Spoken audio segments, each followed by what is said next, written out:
Good morning, SingularityNet community. Thank you for joining us on a lovely Friday.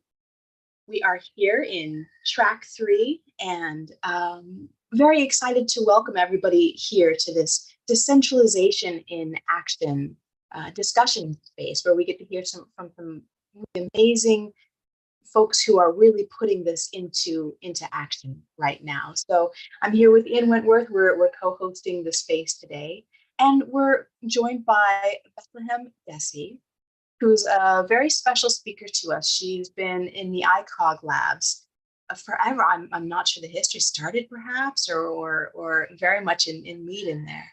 And it's my pleasure to introduce her as co-founder and CEO of the ICOG, Anyone Can Code project. So she's Ethiopia's leading youth technology education entrepreneur. She's named as a young pioneer in Ethiopia's emerging tech scene by CNN and BBC, and has been included in the list of African innovators to watch in 2019 by Quartz. Very impressive lady, and we're thrilled and honored to have her here and have her as a cog in the SingularityNET and ICOG Foundation. It's just amazing to be able to work with her, and a privilege. She was born and raised in Harar, Ethiopia, and Bethlehem was interested in computers starting from age 7. She started coding at age 10, and since then has continued to learn, mastering key aspects of computer science and robotics by her mid-teens. So her talk title today is Decentralization of Technology Education, which is exciting. And I welcome Bethlehem, and over to you.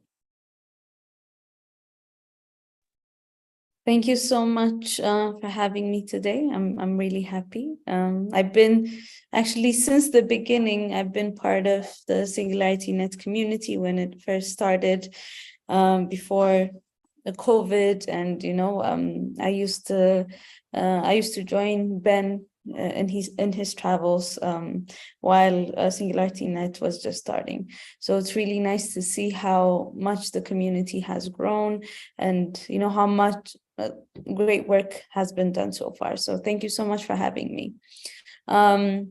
So just to get us started, thank you so much for the introduction. You've done a really good job covering what I was about to say. My name is Bethlehem Desi. I am born and raised in Ethiopia. Ethiopia is located in the Horn of Africa, or East Africa. And today I'm here to talk about why it's necessary to democratize access to tech education. And all of that starts with how I first started coding. So I'm just going to go over my story so that you can better understand why this is a very important project for me, but at the same time, why it's relevant to what's happening right now. So I was born and raised in Harar, which is not the capital, but a bit far away from the capital. And, I was a kid. I like to explore things. I like to break things. I was a curious kid. And then this was almost 14 years ago. I actually turned 24 today. It's my birthday. So almost 15 years ago is when I got access to my computer. So my father had a shop, and in this shop there was a computer that was there so that, just out of curiosity, my dad would bring new tech materials, new electronics to see if it would sell and if there was interest from people. So I had access to, a lot of things coming into the city, but I was very privileged considering that I get to see these things because this was, even finding computers in government offices or big organizations was a big deal at that time. So initially, I was just, I'll just delete everything on the computer and see, why is it not working? Why does it need all of these files to work on, et cetera, et cetera. So I've been, I experiment whenever something happens to the computer. We take it to one shop. There was only one person that could maintain this. And then I would sit down and see how it was maintained. So through that time, I started learning a bit more about computers, and there was no way for me to learn more about it because there are not a lot of resources. But luckily, people come to our shop a lot, so I would ask people, do you have any type of books? Do you have any type of things I could read about this? And then people would bring that in for me. So I had this book about visual basics, right? So visual basics book, I started working on that. But after that, I needed something that also made money because my dad was a merchant, and then he always stressed the value of money. And he was like, when you do something and when you learn something, you need to make money out of it. And that was when I figured, okay, there are people coming outside of the shop that are buying mobile phones. So maybe I can edit some of the pictures that they had on their previous mobile phones, put music on it and then make some money. But that was just a fun thing until I needed to celebrate my birthday. And I was celebrating my 9th birthday. And then I asked my father to give me some money so that I could celebrate my birthday. But he was like, I'm busy. Please, let's handle this, another time. And I was like, okay, what about if I make money using the computer we had at the shop? And he was like, sure. Because I didn't make money using the computer at the shop we had before. He had no idea how I would make it. But as I said, I was editing videos and putting music on people's phone, and I made about $90 that day. So I was like, this is very, very interesting. This is something that I like to do, but this is also something I could potentially make money in, right? So I said, I need to promote this business. And the first idea that popped into my mind was to build a website. But I knew about websites because we had these Arab channels that we used to watch at home. And then during the ad break, it would show you, I really loved Power Rangers. So it would show you, we have Power Ranger toys. So if you want to see more about these toys, go to our website and explore more. So me thinking, if, people can promote their toys on a website, why can't I promote my business? I've never been outside of Harare by then. I don't know the capital. I don't know what's happening in Ethiopia, the tech ecosystem. I had no idea about it. But I was like, okay, I need to learn to make this in order to grow my business and make more money. So when I did that, it was really a life-changing experience, a turning moment for me when I started to build my website. And because of that, I've gotten a lot of opportunities. And after I did my first website, I moved to the capital with, government sponsorship. So I started working on real projects. But, I started freelancing. But even then, building websites and even applications was not a cool thing, or it's not something that people were used to. So after that, I just started hustling. I started, trying to trying to educate people more about, okay, why is this important? Where's the world right now, and what can we do about it? And through this experience, I joined a program called Girls Can Code, which was an initiative by the US Embassy. And through this, I found my passion for tech and also my passion for teaching. And, educating girls that were coming out of high school that had no idea about what computers are, what programming is, what AI is, what emerging technologies can do, was, giving them that exposure and showing them what's happening in the world really changed my perspective on what I want to do in the future. And luckily, during that time, I got introduced to GateNet with initially Hirui. Actually, Hirui is the CEO of Mindplex, which is also part of the SingularityNET community. And I joined ICOG Labs as an intern. Just to give you also a bit of a background on ICOG Labs is also co-founded by Dr. Ben, which is also the CEO of SingularityNET. It's the first private artificial intelligence research and development lab in East Africa. And we're actually celebrating our 10-year this year. And actually believing that, there could be potential in developing AI solutions. And the talent here was capable of doing that 10 years ago, 11 years ago, was a crazy idea. Because let alone thinking about developing AI tools, we were still, development of websites, digital technology, SMS, having good internet penetration. So 10 years ago, ICOG Labs was created with the goal of actually utilizing the talent that's in Ethiopia to work on international projects. And I was very lucky enough to join ICOG Labs maybe 6-7 years ago as an intern. Because ICOG Labs internship program was really strong. And once I joined, I got introduced to SNET and eventually to Ben. But the thing that we really stuck on was like, we need to build the talent. We need to have more people interested in AI. We need to have more people that are, excited about AI technology. We need to create this awareness.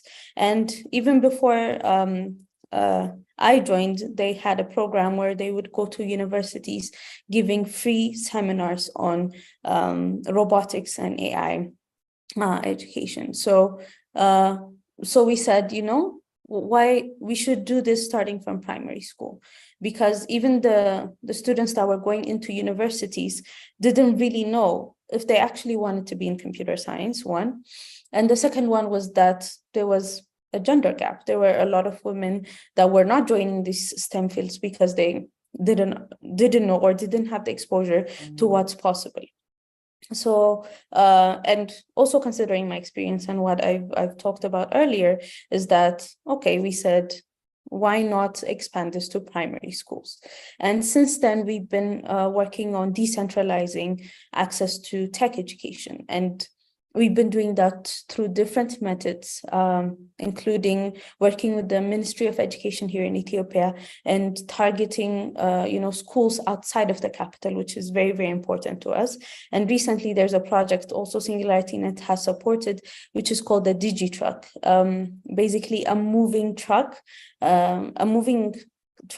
with a refurbished container. We refurbished the whole container. We put AC in, we put computers in. It's completely solar powered, and it moves around the country giving 100 hours of coding to students. And this is in areas where, students might not even have seen a computer.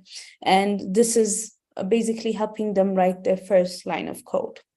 And we're not necessarily expecting everyone, to become computer scientists or join, in artificial intelligence, but it's very important that the kids are aware, and then we make that light bulb moment, because every innovator, every computer scientist, everyone that you could possibly talk to will always remember that first moment they wrote their first line of code, their first access to a computer and an internet. So it's very important for us to create those opportunities, because one, we need more people of color, more women joining these fields, because as you know, there's a lot of bias being created. And in order to solve that, we need to have more people that have the skill sets to also develop these solutions. And also the second thing is we need to be able to create data, right? Of course, access to internet, mobile phones, smartphones, and computer infrastructure still is a problem, but even being aware what the world and the direction the world is going on right now is a very, very important. So that's why it's important to decentralize access to tech education and access to tech itself in terms of infrastructure. So we've been working that for the past 6 years now. We've reached over 26,000 kids and youth in Ethiopia, and we plan to even expand that even more in the near future. And I'm really, really excited about that. And as we're celebrating our 10-year, we're also looking forward to make more impact, to partner with more organizations, and also be part of communities like the SingularityNET community itself in order to expand more of our work. But yeah, thank you so much. This is more or less my talk and why it's important to me and why I even started doing this. And it has changed my life so much. And there's no reason why this opportunity shouldn't be given to other kids across Ethiopia. And hopefully we'll be able to expand this to other African countries. Thank you so much. And I appreciate you for inviting me here.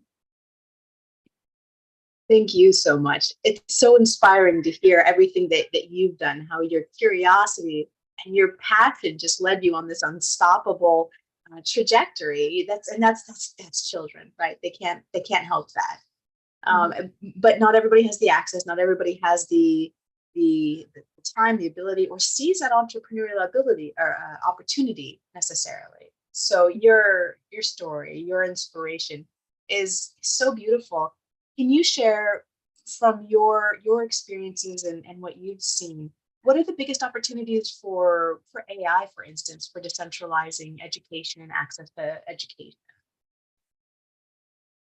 Can you repeat that? I lost you for a second, sorry.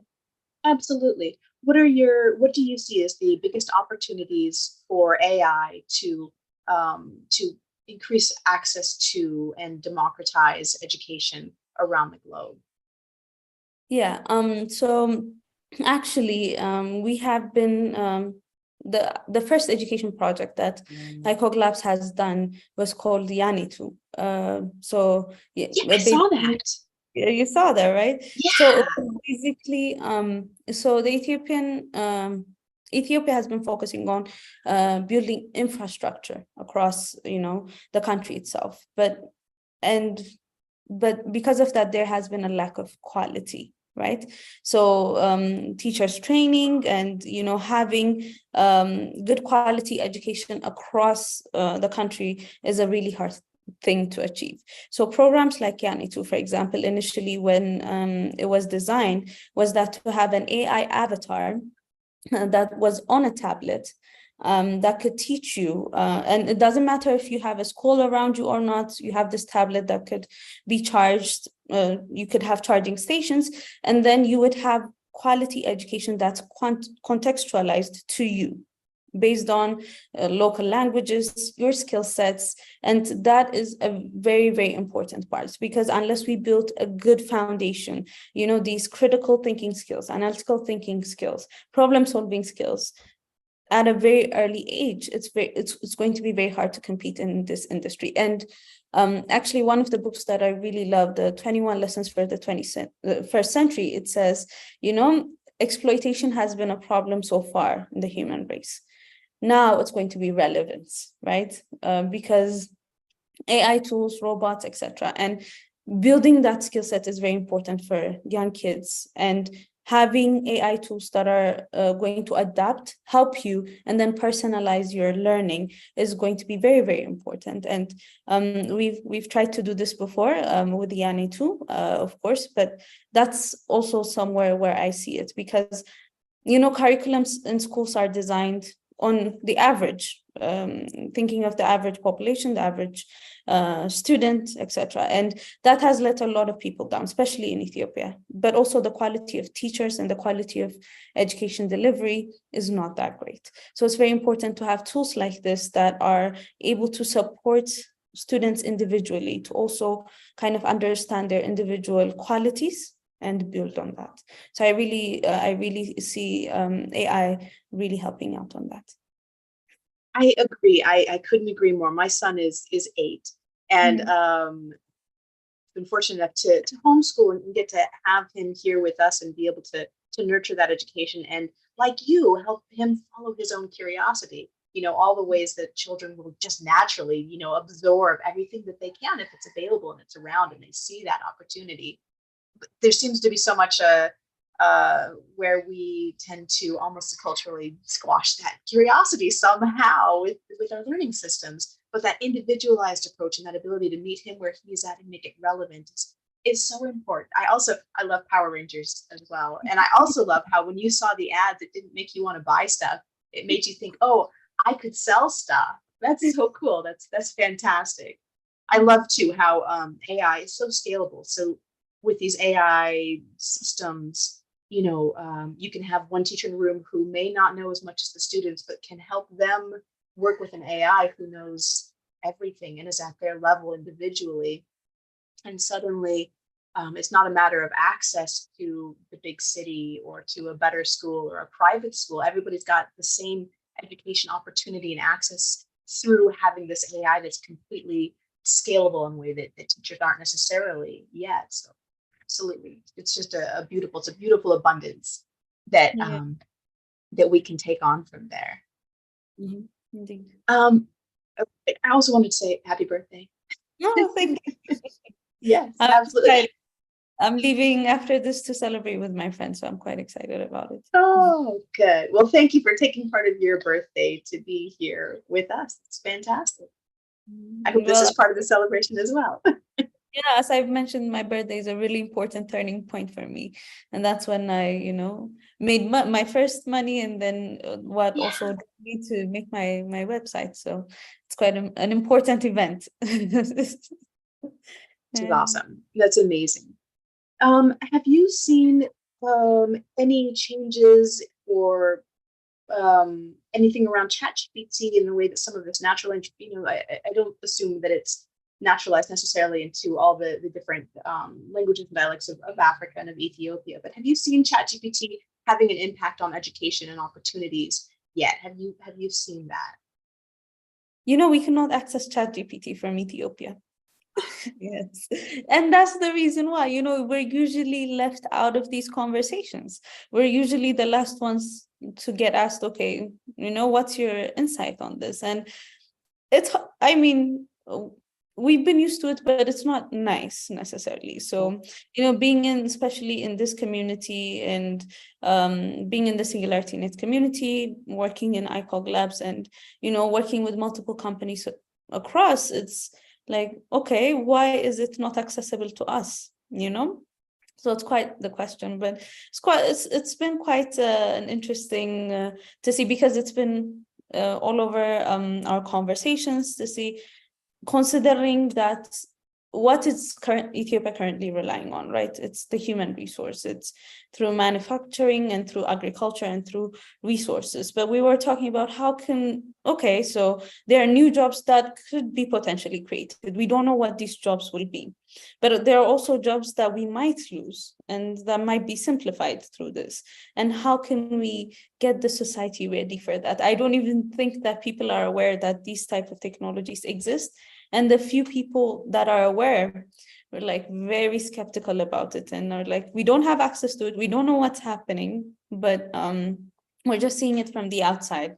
Of course, there are ways to access it, of course, but to the larger public, it's something that's still very, very far away. That's Yeah. so interesting. That's so interesting. That's such a bummer. It's again one of these access inequalities that just doesn't make sense, right? And here again is where the decentralization is so important, where when we have decentralized tools, there's no way to limit access, right? You can't turn that off, right? It goes everywhere and it spreads everywhere. Exactly. And all these kids and all these people who are curious have the ability to pull this in. So that makes me even more excited about our Zarka, our LLM project, because it's really aimed at that, at being that decentralized model that will help everyone. Well, that's really interesting. Thank you for very much sharing that. So you got into computers at a very young age. Fortunately, you had access and books, which is so important as well. And then is your first passion still around just the computer, the program, the science, or the AI? Where do you find the greatest interest and the greatest fascination for you now? So for me, I've always been curious, right? I love learning. I love being challenged. So it's always like, okay, even with my partner, Getinet, who's the CEO of ICOG Labs, it's always a conversation of what's our next big challenge, right? What can we do with the skill sets that we have and the tools that we have? And of course, I've been really fascinated with, coding since a very young age, but and when I joined ICOG Labs, I started working on some projects. But after that, I saw, okay, my skill sets would be better on tech education, because I really do love educating kids in tech. But then, that was 6 years ago. And right now we're trying to do a lot more research and development, especially in sectors that really impact Ethiopia: education, healthcare, and agriculture. And how can also AI and other emerging technologies should be able to solve that, and with the focus of those that impact youth and kids, right? And of course, women, because those are things that are usually neglected. And we want to make sure, and we're a group of young people, we have different ways of thinking about things, right? And we're looking into that even more right now, as we're looking to the next 10 years and reflecting on the 10 years we've had so far.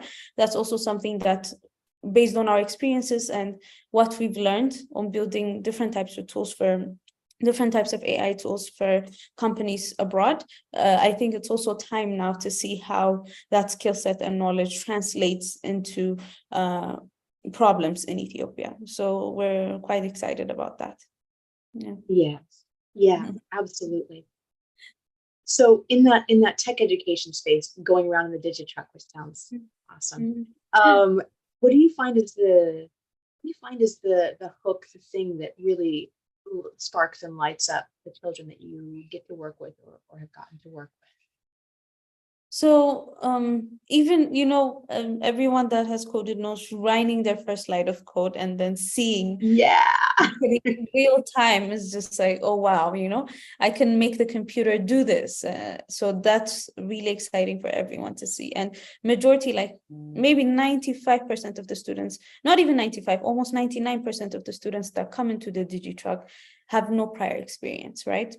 And the reason why we are implementing the DigiTruck is so that there are a lack of centers, there are a lack of teachers, there are a lack of, access to these type of technologies. So going to places that you wouldn't normally go and build, these are places where the truck will go. And then it teaches tech education. So that exposure and saying, oh, this is what's happening in the world, this is possible, right?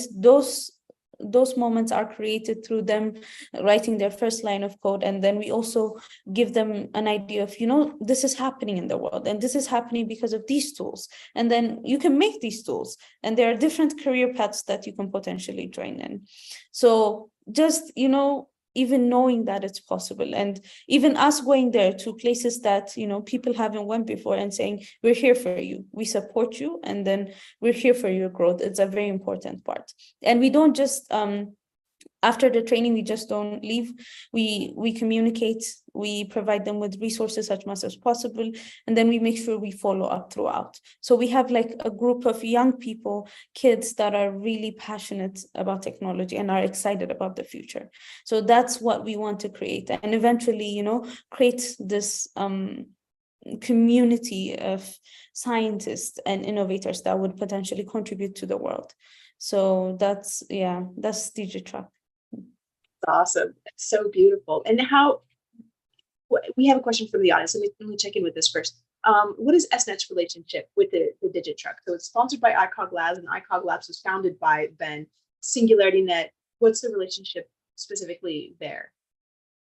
Yeah, so I remember initially when we started the project, it was called the Sophia School Bus, because we wanted to change the bus and then move around the country. And Ben has been supporting us since the beginning of making sure that, this is a reality. And once the DigiTruck launched, which is now a partnership between ICOG or the subsidiary I lead, which is Anyone Can Code, Ministry of Education, and Huawei, and SingularityNET is also supporting so that we go across the country. So far, our plan is to teach around 3,500 students this year, and we've done, I think, about 950. So SingularityNET has been supporting that, and then also been supporting us to find more partners that could potentially support this and expand it to even more cities across the continent. Yeah, and just having that, as you say, going to these places that haven't been able to get access to resources, but just bringing this to the community so they feel seen, right? We see you out there, we see your curiosity, we see you wanting to join this movement, and there's opportunities for you, and if you're hungry, get in here, do this. I love how you're also forming this group too, so that it's not, somebody or an area on its own, but collecting this curiosity, this passion, this interest, and nurturing along. It's just completely beautiful. Is there any way that people, that anybody could participate, could help, could support this effort? Yes, we're actually trying to do that because it's definitely something that we need support in expanding it. And so Janet also, I just want to say that Janet has been a huge help, who's the COO of SingularityNET. We've been trying to connect with different partners, NGOs, and people that are interested to support. But we're coming up ways. If there's anyone that's willing to help, they can definitely reach out to me on LinkedIn through my name. But we're still setting it up, and we'll be announcing it very soon. Oh, that's fantastic. That's wonderful. Yeah, I remember, my early days of research before I joined Singularity. Actually, I was interested in Cardano first, and saw Mihaela on Cardano, and then she's the one who linked Charles and Ben, of course. So we'll see Mihaela here in a few minutes. But when I first got into SingularityNet and AGI, I see the possibility for Sophia as this amazing mentor, coach, educator, all this that can really nurture people, growth, children, adults, everybody. And I found the Yameku project, like you said, right? And I got incredibly excited, and I wanted to get a hold of Ben the next day and find out where it was, and how, can I get in there, contribute, and help this. I hope that we can nurture that into something bigger with ChatGPT and the ability for this natural language processing and training, and some of the other initiatives, the decentralized LLM that we're creating. I know that, as you say, Janet has a special passion for education projects in Africa, around the world, but especially we have this special link with Africa currently, this space, and it's something that she talks about regularly. So it's special to her. And now that you reminded me, I can't believe I forgot about the project. Now that you reminded me, I hope that we can turn that into something amazing. Ben's also very passionate about speech-to-speech translation, right? So for people unfamiliar with typing, or for all the dialects, the languages around Africa, around these countries, making sure that that's not an additional barrier. Like there's an access barrier now, a language barrier now. It's so making sure that we just pull these barriers down one by one. Everybody in the world, as you say, women can be particularly have a hard time getting into this space, the tech space. It's just not necessarily encouraged in many cultures around the world. And then, of course, just for all children, for everybody, right? Everybody wants to make an impact, to have this opportunity to follow their curiosity and make a different world. And by pulling down these barriers one to one, everybody gets to have that impact, right? This decentralized. Yes, indeed. What has been the most inspiring aspect of this for you? What has been the most inspiring story, or what has uplifted you and helps you keep going down this track? Yeah, so I'm very lucky to be working with kids. They inspire me every day, and the youth, they inspire me every day. And even during COVID, I was telling my team, I wish I wish we weren't in our houses. I wish we were out there, working and doing it like we used to do. And now that we're back, it's just a reminder of how much it inspires me to do more every day. But let me tell you a story that I always talk about, because this is the need for decentralizing and democratizing access to tech education is very important, because we want people to come up with solutions on their own, right? Because they understand the solutions better than anyone. Instead of coming to them and say, oh, here's a solution for you, learn how to use it. It's better to say, okay, these are possible solutions, and these are tools that you can also use to make your solution. So see how that fits into what you already have going on. So there's that one project through our program called Solve It. And as the name suggests, it's solving local problems using local solutions. And it's there was this man that built like a Uber for milk kind of application, right? So So in 2018, we went there, we trained people on how to use tech, design thinking, how to go about problems, what are the technologies available, what's being done. And a year later, we would come back, and then he bought his, there's a three-wheeled car called Bajaj, and then he already has like a MacBook Pro, and I was like, what happened? And he was like, no, I built this application because not necessarily an application, but a tool. So when he goes to downtown and asks for like latte, they would tell him, oh, there's no milk, right? But he knows back in his village that there's a lot of milk that's going bad and not a lot of people are using it. So he said, okay, how can I solve this problem? And through getting access to this tech education, getting access to the infrastructure itself, he was able to build a solution where he collected the number of liters that was being produced every day, and then the shortest distance to collect that milk. And then now he would bring it from the village and then sell it to the city. And we hear these type of stories and we hear these types of solutions when we implement these projects, because these kids and this youth have had access to these opportunities. And these kind of stories really do, and it's changing a lot of, lives, even though not everything has to be grand, right? You can make a small difference everywhere, and then that the compound effect will bring that in. So I'm really excited, to see these kind of solutions coming up because of the interventions that we're designing. And hopefully we'll also have, solutions that are decentralized and then that utilize AI on a big scale eventually. But we're building the foundation right now, and then we hope to grow that into something much bigger. It's so beautiful. I love that. It's so true about this decentralization of AI access, the capability to build tools to solve problems that you really have, your own personal issues. Facebook, Google, or Microsoft designs an AI. Google or Facebook is going to be designed to sell you ads, right? It's going to be really good at selling you ads and really good at making you look at the screen longer and really good at like all these. But they're not necessarily thinking hard about how to solve these little problems, the things that affect us, real estate and distribution, and that's so beautiful. And then of course you got a better coffee, so yeah. You can't see the downside to that. We're the origin of the first intelligent human being, Lucy. Yeah, right. That's yes. right.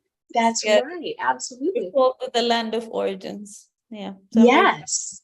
Yeah. and first intelligence, and now elevating that intelligence to the foremost intelligence. Exactly. That's wonderful. Well, that's fantastic. I really appreciate you joining us here today, Bethlehem. It's been spectacular to talk to you, to hear your perspective that we don't always get to hear, but it's so critical. There's, they have this old statistic that's been rattling around in me for the last couple of days. It's like, whatever, humans only use 5% of their brain or whatever they say, and then they're changing that. But as a planet, as a species, we're still very much stuck, and we're only using 5% of our global brain. And part of that's, just like people are doing very manual work and labor and truck. It's not using their human creativity and their ability. But then there's just all this latent, massive intelligence and curiosity that could be creating, even for somebody who wants to, doesn't want to become an AI programmer, just wants to be a better farmer. But having and making or working with somebody to make the tool that can detect the local pests or the local diseases, crop diseases, or, so it has this opportunity to, throughout, provide better tools for everybody and to really utilize our global brain in a bigger way. I'm really optimistic about I'm really optimistic what AI could bring to this world, truly. I believe that we are now so occupied with the little things in life that we forget what it means to be human itself, loving, appreciating nature, family, and we're so busy, getting things done and doing things, we forget to experience how to be human. And having these type of tools will really help us get back to that and get back to ourselves. And I'm really looking forward to that. hopefully, if it's not during my age, hopefully in my future kids' age. I really yes. Wonderful. Thank you very much. Thank you. Yes, I agree. Okay. I guess that's me, right? I believe. That's wonderful. Thank you very much, Belham. You've been wonderful here, and we And appreciate you joining us in thank this session and sharing everything you've been sharing. I will join. I'll watch the YouTube streams tomorrow or so. But thank you so much for having me. I really do appreciate it. Thank you for the Singularity team and the community. You've been really supportive in what we do and what we want to accomplish. So I really want to say thank you to Ben, of course, and Janet, who has been really helpful through this. And thank you so much for having this conversation with me, Heli. Thank you very much. Bye.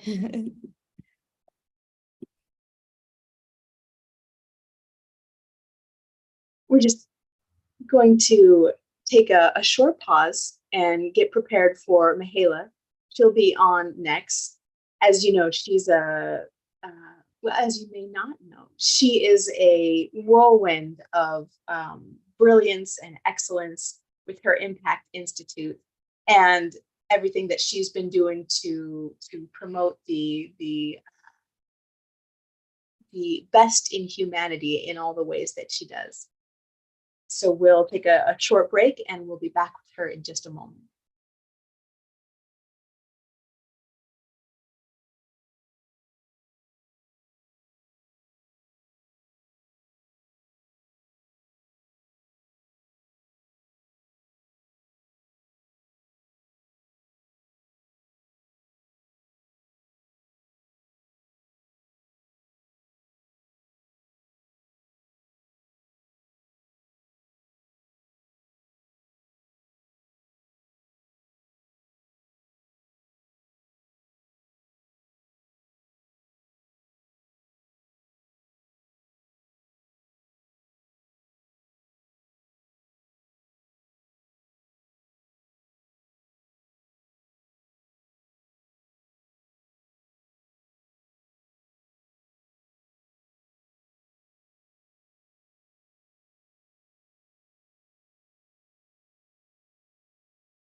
Hello, all. Thank you very much again. We are about to go over to Dr. Mahela, a presence who fills any room. So we have a recorded talk from Mahela. She is in the chat. She, I think, will be trying to say hi via voice and answer some questions in chat, but we'll watch a recorded talk from her first. So she's chief alchemist at SingularityNET. She's really involved in Cardano side as well, where she's worked with Charles Hoskinson at Input Output, as well as many other roles. And she is a connection maker between the important people in the world who are trying to make a difference that need to be talking with each other. And she makes sure that that happens. She's been named one of the top 6 women to watch in crypto and blockchain, and her interests include how to foster economic development, leverage and adopt frontier technologies to improve health, education, operations, sustainability, and security. She has a special passion for governance, decentralized organizations. So she's provided us with a talk today, an overview of governance approaches, state of the art, and what is possible beyond. So it's a wonderful opportunity to have her in the speaker in the chat for the duration of the talk to answer questions as we go. Please share questions in the chat. We'll pass them along to Mahela, and she will do her best to answer them as we watch the talk. So without further ado, and I just wanted to assure everybody that this is me and not my chatbot. So I'm here live, and I will answer your questions. And of course, we can also meet one-on-one afterwards. You can contact me by LinkedIn, whatever way, shapes or forms, or whenever you are ready to ask your questions. Thank you. This is not a digital twin. This is the real Mahela. No, this is me. Thank you.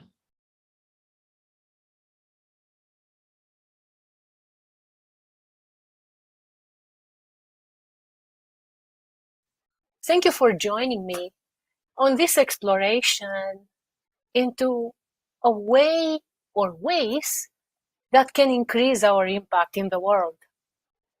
This is very timely in the first place because although I've been waiting for it long, too long, far too long, our time has finally arrived. I'm sure you are more than aware, as I am, of this reality.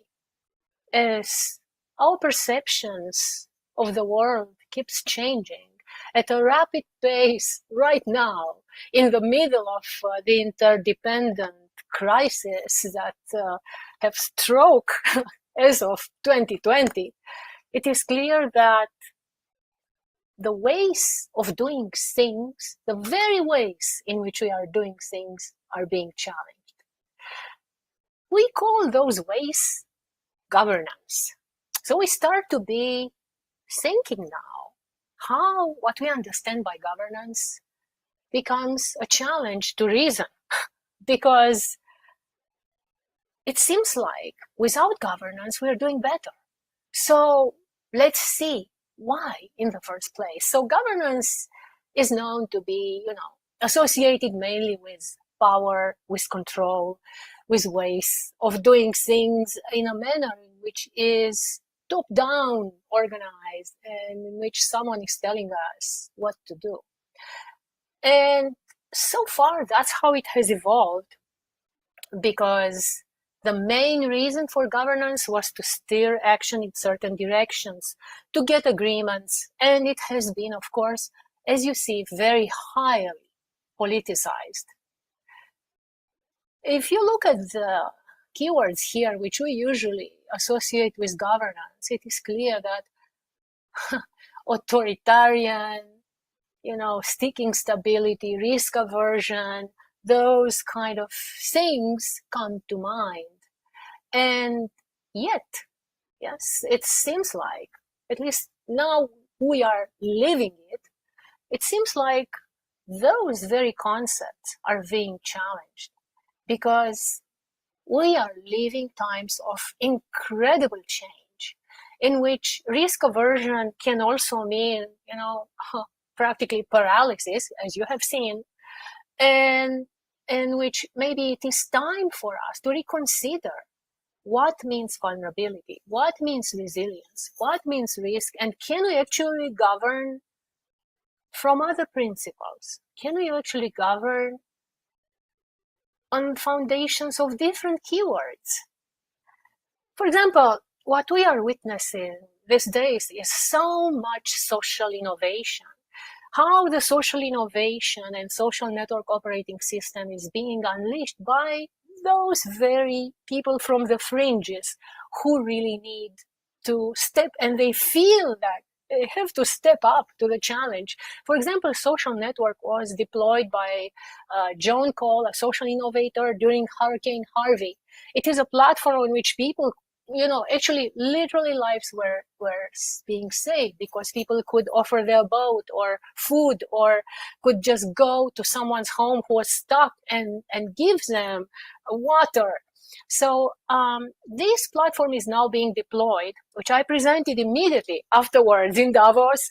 This platform is being now deployed for COVID-19 in various ways and forms. So there are many other examples which we witness, in which emerging leaders, social innovators, all these agents of change are stepping up to the challenge. For example, Chef André, who is also a social innovator, he rescued the restaurant industry by employing people whose workplaces were closed in order to deliver food for the first responders, as well as for, of course, hospital, for the poor, for those who really were in need.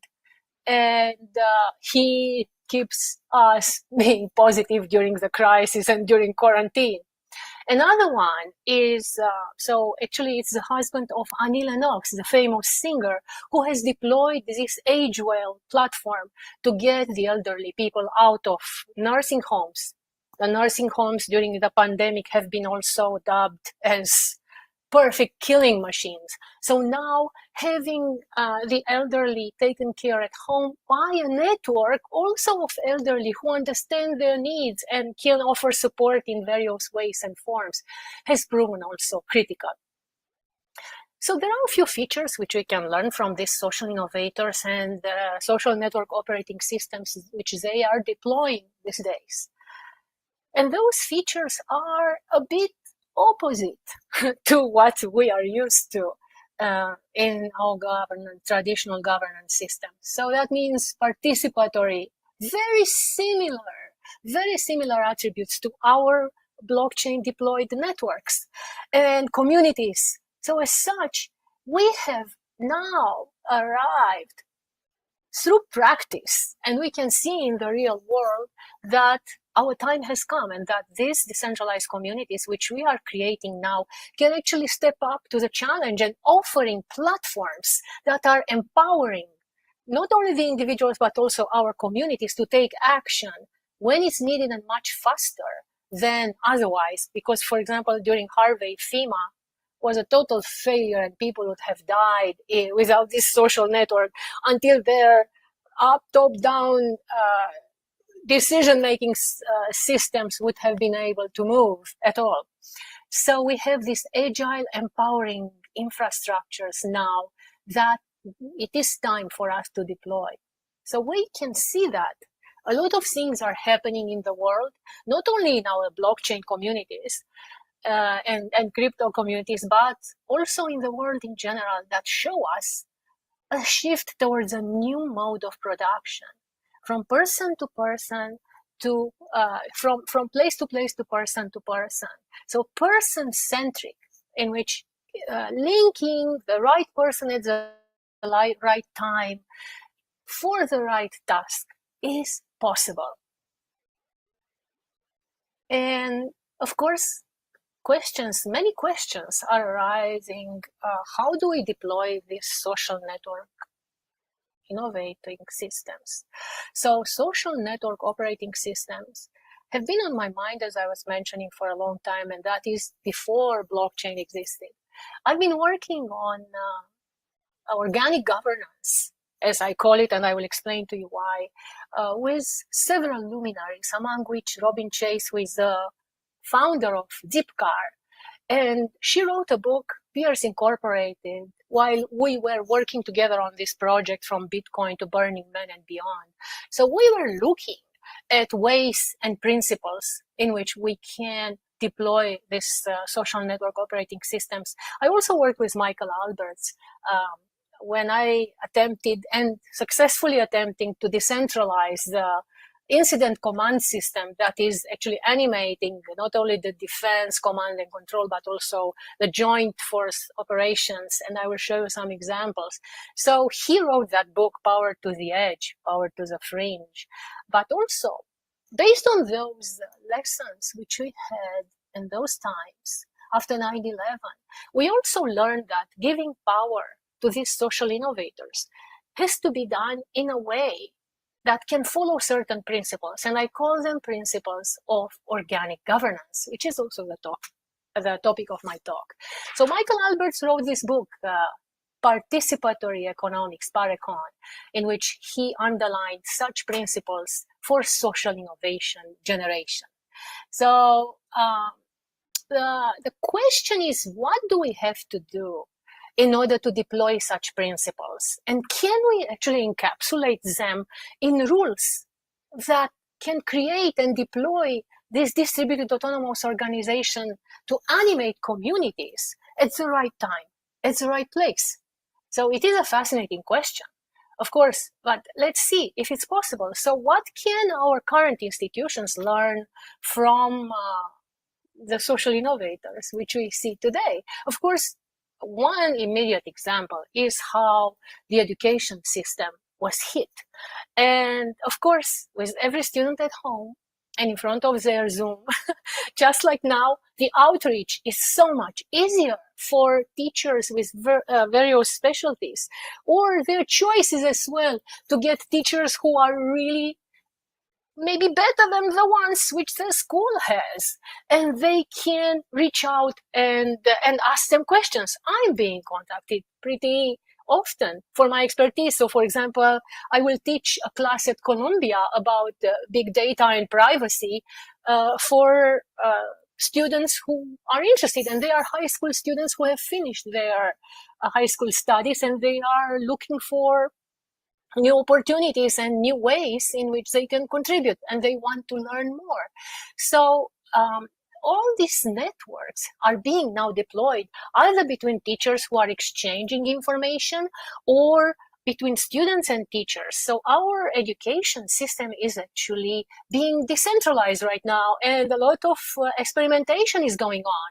From a stiff education system, which was training students for as cogs for factory or office jobs with a uniform, in a uniform manner, now we have a shift, or we have at least the opportunity of a shift from this stiff education system to an education system which is not producing cogs, but rather individuals ready to participate in the creative economy. So there are, of course, a few ways in which we can do this transition, as you can see in the slide. And a major one is, which profile do we want to manage? Of course, it's much easier to manage a profile which is docile and is not asking me, why should I do this, and challenging me. But where will that take me? Definitely not to a resilient world, definitely not to a responsive and agile organization able to respond to the complexity of the real world, where we have several crises striking at once. It will not help us ride the wave of complexity in that manner. So it's time to revisit the way in which we are doing things. And on the organizational continuum, culture is structured by the conventions of coordination. I already mentioned that the hierarchies are the most stiff. They're not really very productive and not able to cope with complexity. And then we have, when it's a very complex world, we have totally flexible network, which can respond in various ways, shapes, and forms. But let's see, how are we controlling that network in order to deploy it appropriately to cope with the complexity? And then we have something in between, which we call heterarchy, in which we have a balancing between top-down and bottom-up. That seems to be the most perfect way of doing things, as I will show you very soon. So a hierarchical organization is actually focused on stability, which is guaranteed by this stiff coordination system. And the punishment, yes, what do we punish, what do we reward? And we punish initiative in a hierarchy because the person at the top wants their ways, and their ways should be implemented by those at the bottom. However, it turns out that such an organization, the deeper it goes, so the more complex it is internally, the least it can cope with the external complexity. As such, we have to find other ways to deal with complexity, and we call those response type networks. And as I mentioned, we have the network structure, the immediate flexible network structure, but as well this heterarchy, which can better cope with the complexity of the real world. David Snowden, he has deployed the SNET framework. SNET framework actually is an excellent way to map these types of response networks to the types of complexities in the real world. So we have the the network being able to respond to complexity. We have this heterarchy able to respond to complicated scenarios in various ways. And of course, the hierarchy only to simple, predictable scenarios, which is not very useful like it knows these days with the crisis. As well as we can have chaotic situation, like for example at 9/11, when it just happened that very moment, it was the chaotic situation. We have to make a decision immediately. So you have to act, first of all, to save yourself, to save the individuals, act immediately, and then analyze and respond. And I've been involved in work around that. So the question would be, how do we contain such evolving complexity?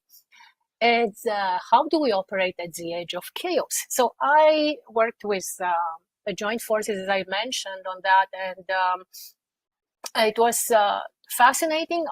We learned a lot, as we know, at the time, and that's what led to also this unraveling and restructuring and reorganization of the incident command system to make it more agile and more responsive. But we learned a lot also, as I was mentioning before, that nature has taught us ways to deal with complexity. And there are many ways, but this is an example in which individuals at the bottom self-organize completely independently without any help in order to optimize a path from their nest to the food source. And what is even more amazing is that they are optimizing this without any help from the outside, but it appears like there is like a plan, someone who shows them, here is the food source and here is the nest, and now let's go and grab the food. So this is called self-organization. This is also called how complex adaptive systems work, and there are two ways, and so they are, self-organized criticality as well as highly optimized tolerances. It turns out that highly optimized tolerances are much more useful, and it's how our cells have been optimizing in order to create immunity in our systems. So we can follow that way in which nature adapted itself to complexity and to respond and to survival now in order to deploy this in our organization. So it is John Doyle from Caltech who actually has posed this theory, which I'm going to, I will immerse you in a bit of network science in the next slides, but just 3 slides, just bear with me so we all understand what I'm talking about here. So what I'm talking about is that individuals from the bottom, they create the rules of the system in a manner which enables them to behave like there is a plan and optimize, just like the ants are optimizing here, as you can see, but without a plan. So we have the rules emerging. So we have these action plans, as I was mentioning, which are practically rules for interaction between individuals, just like the ants were. And we can actually program them in our agent. We can program them through smart contracts in our infrastructure now and deploy the DAOs like that. And we are programming them in our simulation models, as I will show you very soon how we do that. And of course, it is clear that most of the time, especially in social organization, it is necessary to have a goal set from the top, just as I was illustrating here. And then through social interactions, you can achieve those goals. So the setting of the goal would still go top down in social interactions. But then we would have the agents at the bottom, rather than being, puppeteered from the top, we would give them the freedom to self-organize, to achieve the goal, just like nature has given them the freedom to self-organize, and it worked much more resilient and much better. We call such structures, which I mentioned as hierarchies, they are also called holarchies, because this is a concept of governance which is actually bringing autonomy and cooperation. So it is balancing the cooperation and achieving a goal which was set from the top with the self-organization of the agents at the bottom to achieve this goal in the most productive manner. And so then a question is, can we actually optimize in our organization to increase the capacity for self-organization? And how do we do it? So Borman and Saucer actually have written this book, Systems Thinking, in which they show that there are certain attributes like belonging and action taking and cooperation, which can lead to the emergence of structures around certain goals, and these structures can be deployed on the fly. So just like our decentralized systems work, so we can embed these rules into smart contracts in order to enable the agents to cluster in the most productive way and optimize over a goal. So coming now to the promised or threat of a bit of a network science, your crash course in 3 slides of network science. So networks have functions, as you can see here, which are relating the network topology to properties. So we have all these flows in networks, and the topology, of course, is determined by the flows. So in the context of robustness, for example, so topology and the flows are extremely important because the flows can lead to cascading failures, but on the other side, if we plan for the critical hubs to actually, if we plan the flows for the critical hubs to actually not have that kind of weight and criticality, we can design robust networks.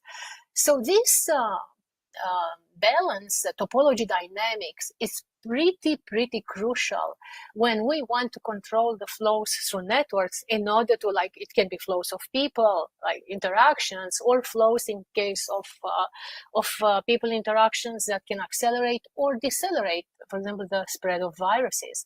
So we can optimize the networks across all these parameters to control for various things, like, for example, minimize the virus transmission is a way to optimize, or increase the network robustness is another way to optimize.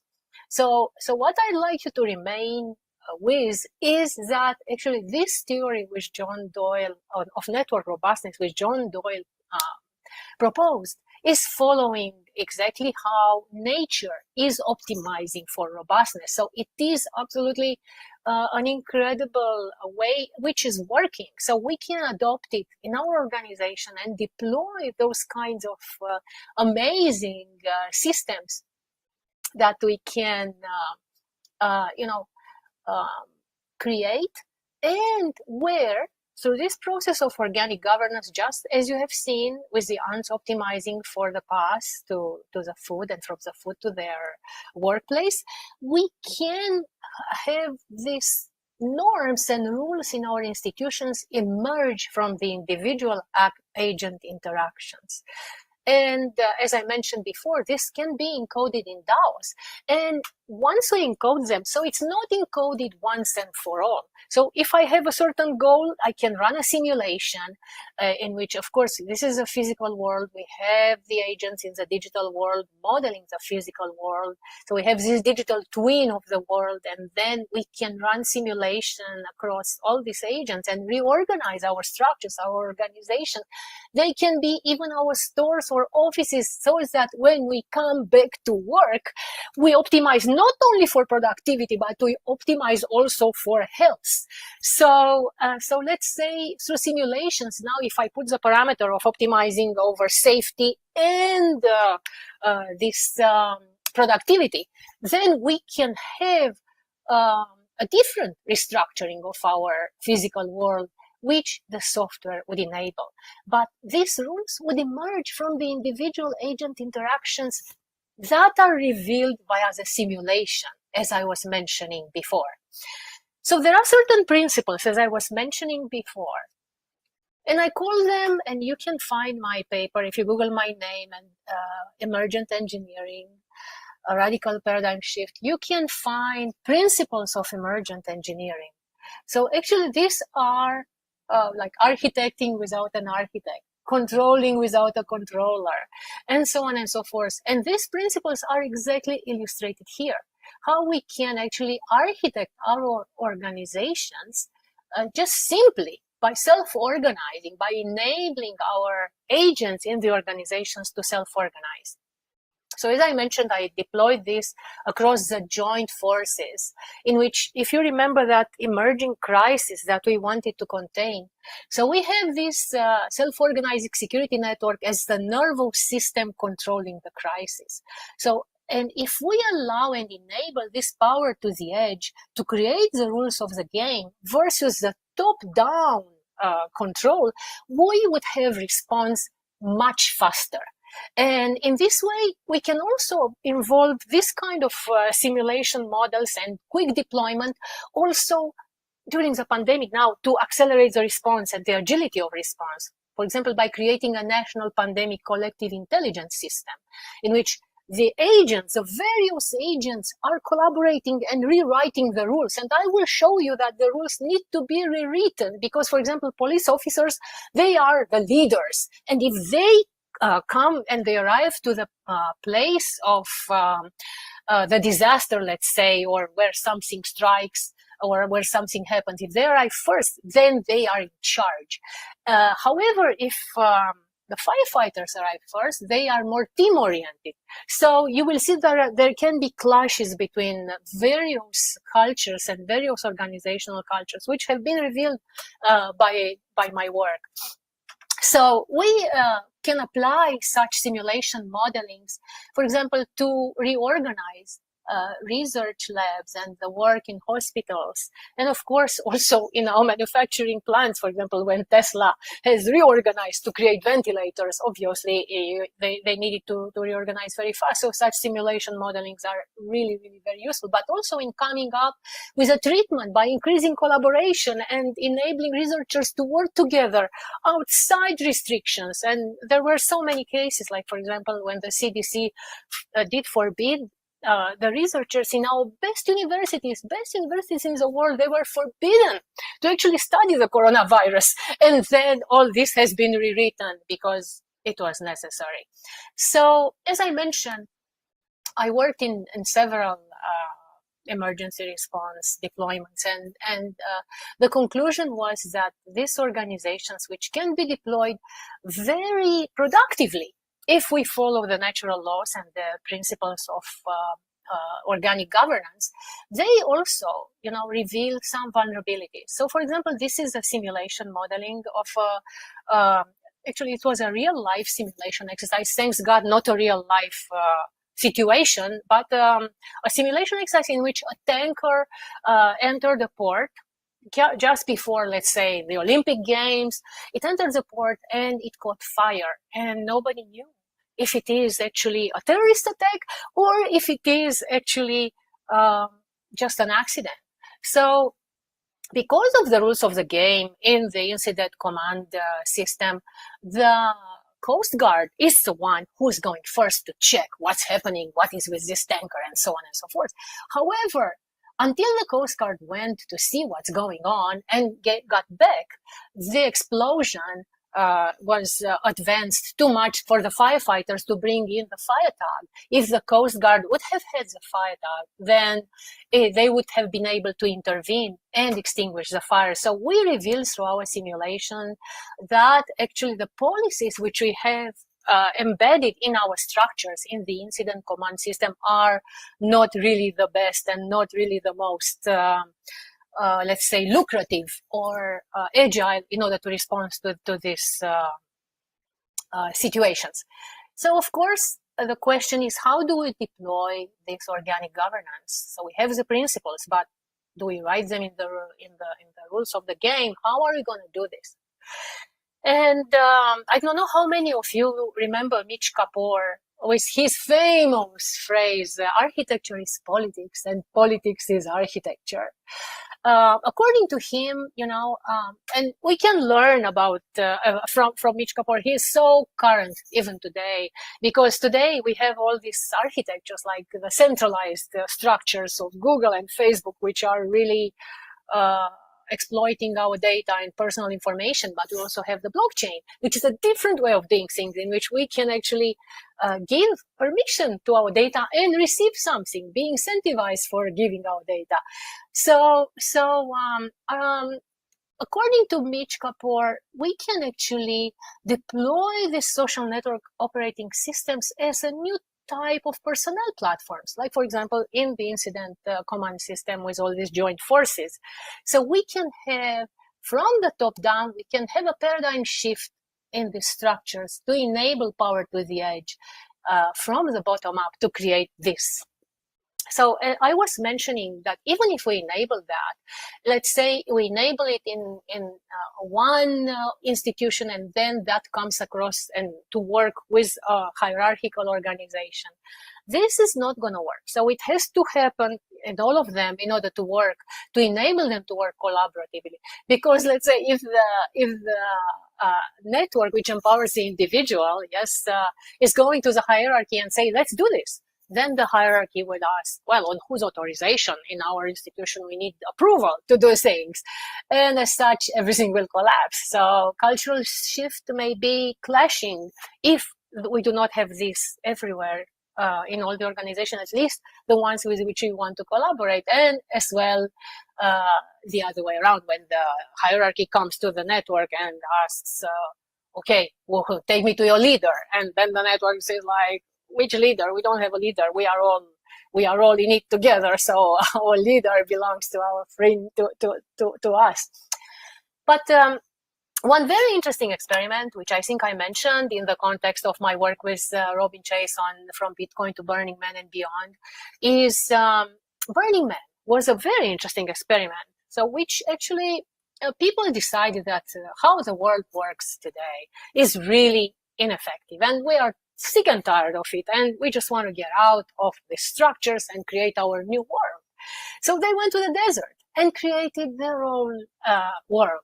But in the beginning, they were totally wild, wild desert, and no rules, and everybody is totally free, and everybody is free and happy until some things started to happen. And for example, there was alcohol involved, and driving at night, and people got killed, and then a sort of police force emerged from the fringes in order to set up some rules and principles. And it turns out, in my work, as I mentioned, with these simulation models and organic governance, I also came up with principles. So these principles, which I came up with, mirror absolutely perfectly the 10 principles of Burning Man, which emerge from, on one side, the willingness of people to free themselves from the suffocating structures which our world has created to manage us, but as well to create an atmosphere and to create, let's say, a micro-society which is safe, respectful of others, and has certain attributes. So principles can emerge, just like the rules have emerged in the ant colony through their interaction, and they could optimize. Principle can emerge. And there are many principles and ways that have been proposed. Holacracy is just one of them, and I strongly support those. But they all more or less mirror each other. And this, holacracy governance shows so well that the mix of autonomy and cooperation, as well as this mix of the enabling of self-organization, in which you have various circles responding to various needs, in which you have various ways of doing things that we call constructive organic organization. So we can find frameworks for adaptation in which we have positive and very productive outcomes emerging. So, for example, in the hierarchy, we have the contract and the incentives that, okay, you will be paid if you do as I say. That's what the boss is saying at the top of the hierarchy. But on the other side, it turns out that commitment is a much bigger, and this is also what our blockchain communities have revealed, commitment versus contract. It turns out that it is a much stronger catalyst for positive action, and as well for action to achieve a mutual goal. So there are ways to to do this, and I hope you can see here, for example, as I mentioned, with the circles, but also with various meeting modes in the holacracy. But there are also various types of organizations that have been proposed, like sociocracy, yes, and then holacracy, and this constructive organization. And you have a website here where you can actually go and see a comparison between all these structures. But, you know, they broadly all consist of agile ways for the people at the fringes to self-organize, but also to keep to keep the commons, let's say the office or the environment in which they work, not exploited.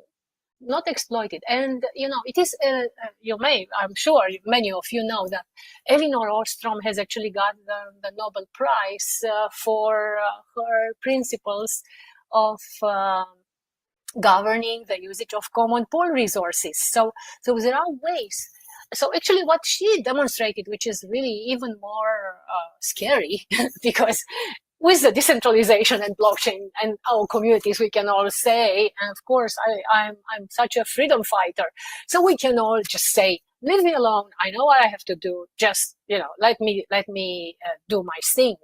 But it turns out that if people are left alone when they are to optimize this, let's say, usage of a common pool resource like energy or a lake, it turns out that they are more destroying the resource than protecting it, although they have at their heart the best interest for the resource. And therefore, Elinor Ostrom came up with some principles which can guide our behavior in not exploiting, but rather using the common pool resource in a respectful way. And this can be applied to our offices, in which, for example, we can have a positive attitude, like bring coffee and cookies and create a nice atmosphere. And we can also identify if there are free riders who never bring coffee or eat all the cookies, and have a discussion with them and ask them kindly to participate and contribute to the office ambience. Or we can have someone put loud music without using headsets, and we can just invite them, well, look, you are disturbing all of us. This is a common environment. So the principles are necessary. While the freedom is maybe good, maybe not so good, but definitely not good for a community.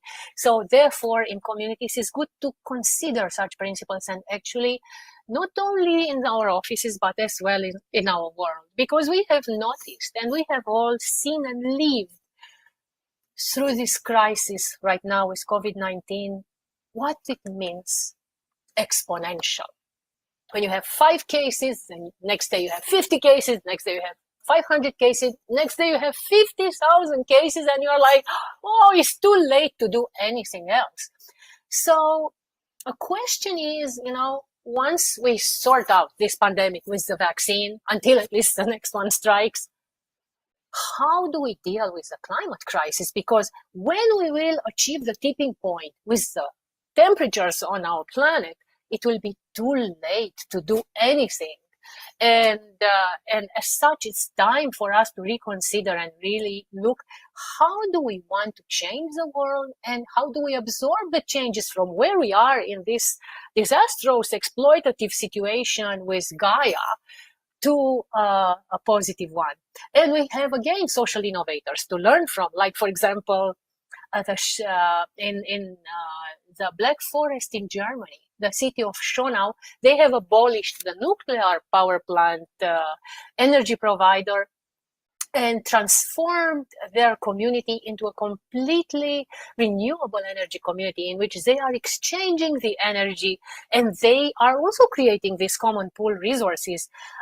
So they have created this adhocracy in which they, through their own power, they have put the solar panels, they have abolished the nuclear power plant, and they are building a better world and a better planet, incentivizing of course, themselves, incentivizing those who are creating the solar power or the transition to this renewable energy, but also so they can not only incentivize through taxes and other systems, but also they are exchanging energy. And in order to see how, for example, the principles of common pool resources would work here, you can envision that actually these people, if they create too much energy for their own consumption, they can put the energy in a common pool and store it.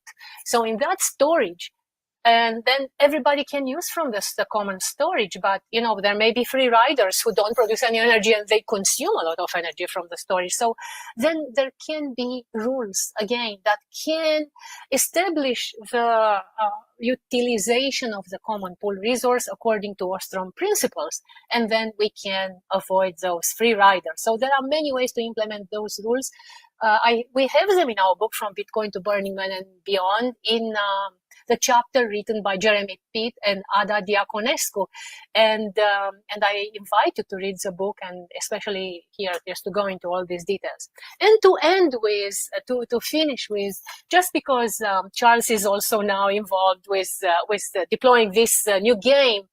Of course, gaming as future work ground has been on my mind, and I'm sure on the mind of many of my peers, decentralization warriors. First of all, because gaming infuses us with bliss, with enthusiasm, with passion for work and for all what we are doing, and they are stimulating our creativity, collaboration, working together. So if we deploy the right infrastructure for our games, we definitely can harness enthusiasm from our fellow communities, from our fellows for our community goals. And of course, Jane McGonigal in her PhD work, as well as Castronova in his book, they have underlined which are the productive ways to deploy such gaming operating systems, if you want, it can be used positively in a serious game to incentivize participation and to actually catalyze action, including for the climate problem solving. So thank you so much. It was wonderful to be here and present to you. However, I really look forward to your questions and to have deeper conversations around the topics which I presented. And of course, I will also be very happy to continue one-on-one with you and guide you through the myriad of publications which I have related to the concepts presented. Thank you.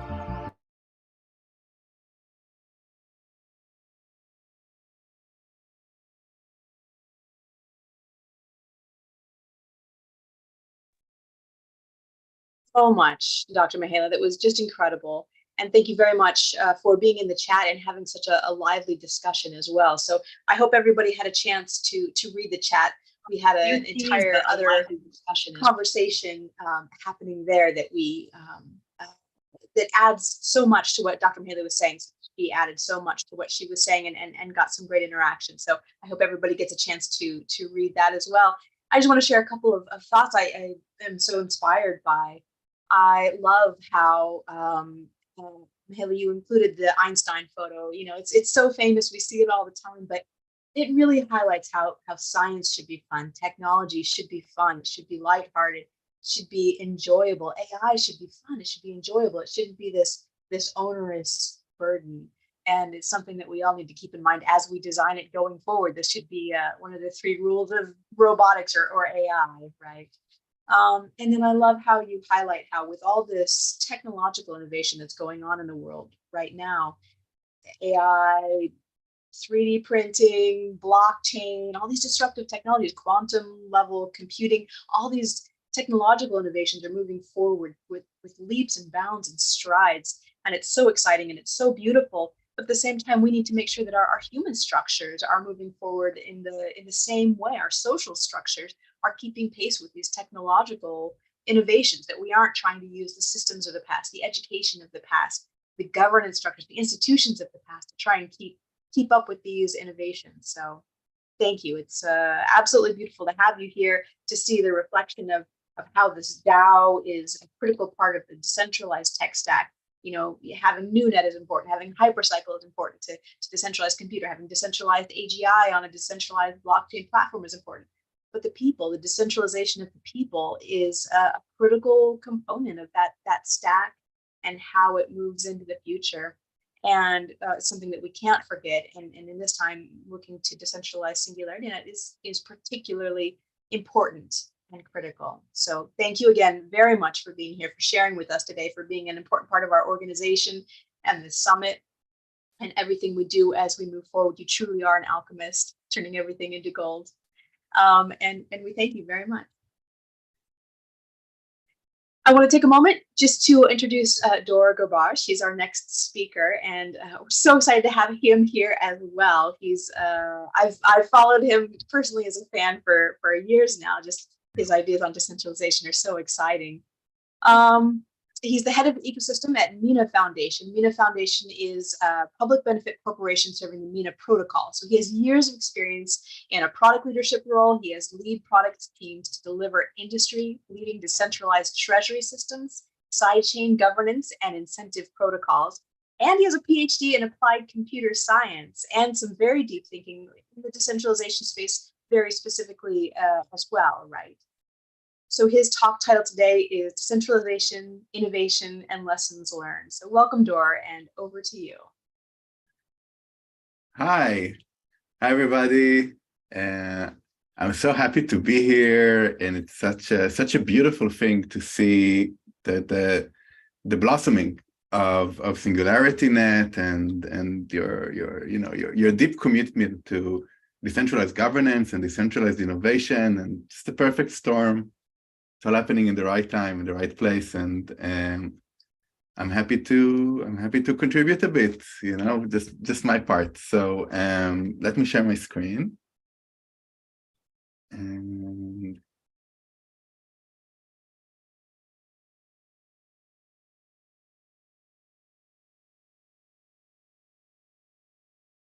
one second, of course.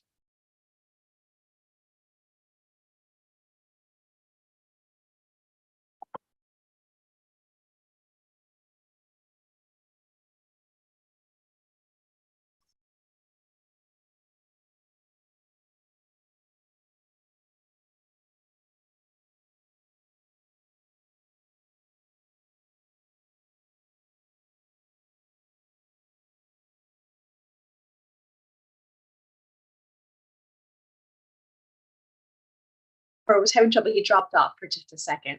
So he'll be right back. And I just want to, the more I think about, I'm still churning on Mihail's talk, here's Dor, but looking at how we can have AGI architectures that emulate nature. And we can also have decentralized organizations that emulate nature and the natural unfolding, as Nori said in the chat, the natural resilience, the natural strength, and the natural capabilities and capacities that nature has to self-organize and to adapt and adopt and continually move toward healthier outcomes. I see this, and I hope that this is a direction that we can emulate very closely within our own decentralized organization and within our own AGI organizations, that they're moving toward health and wellness as well. I'll pop back over to Dor. Thank you, Dor. This looks like it's working perfectly now.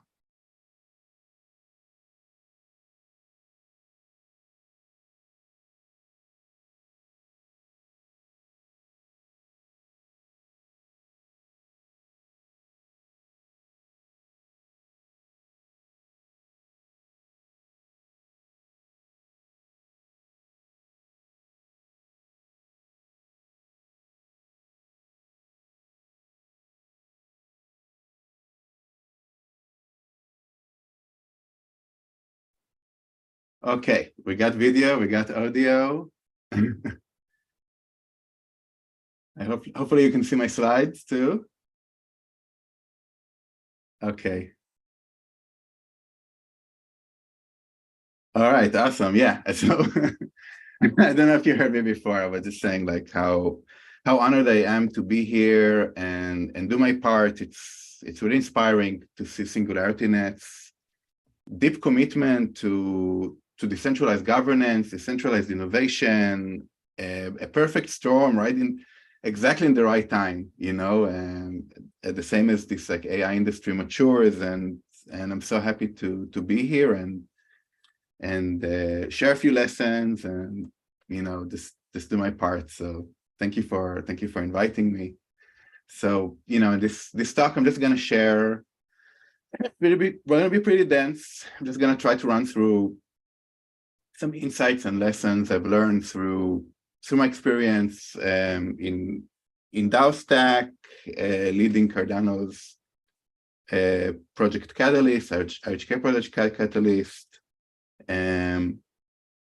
short stint at Kickstarter's blockchain, and also now leading the ecosystem at Mina Protocol and its decentralized innovation program.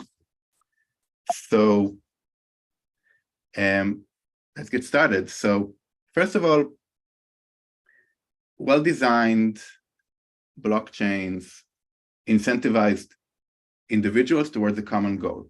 Okay, like this is one of those known truths that it's kind of like the secret weapon, okay, or the killer feature of blockchains. You know, it started with Bitcoin, with miners and block rewards that empower these individuals to run a decentralized ledger. You can see this, a lot of this like diversity of the incredible diversity of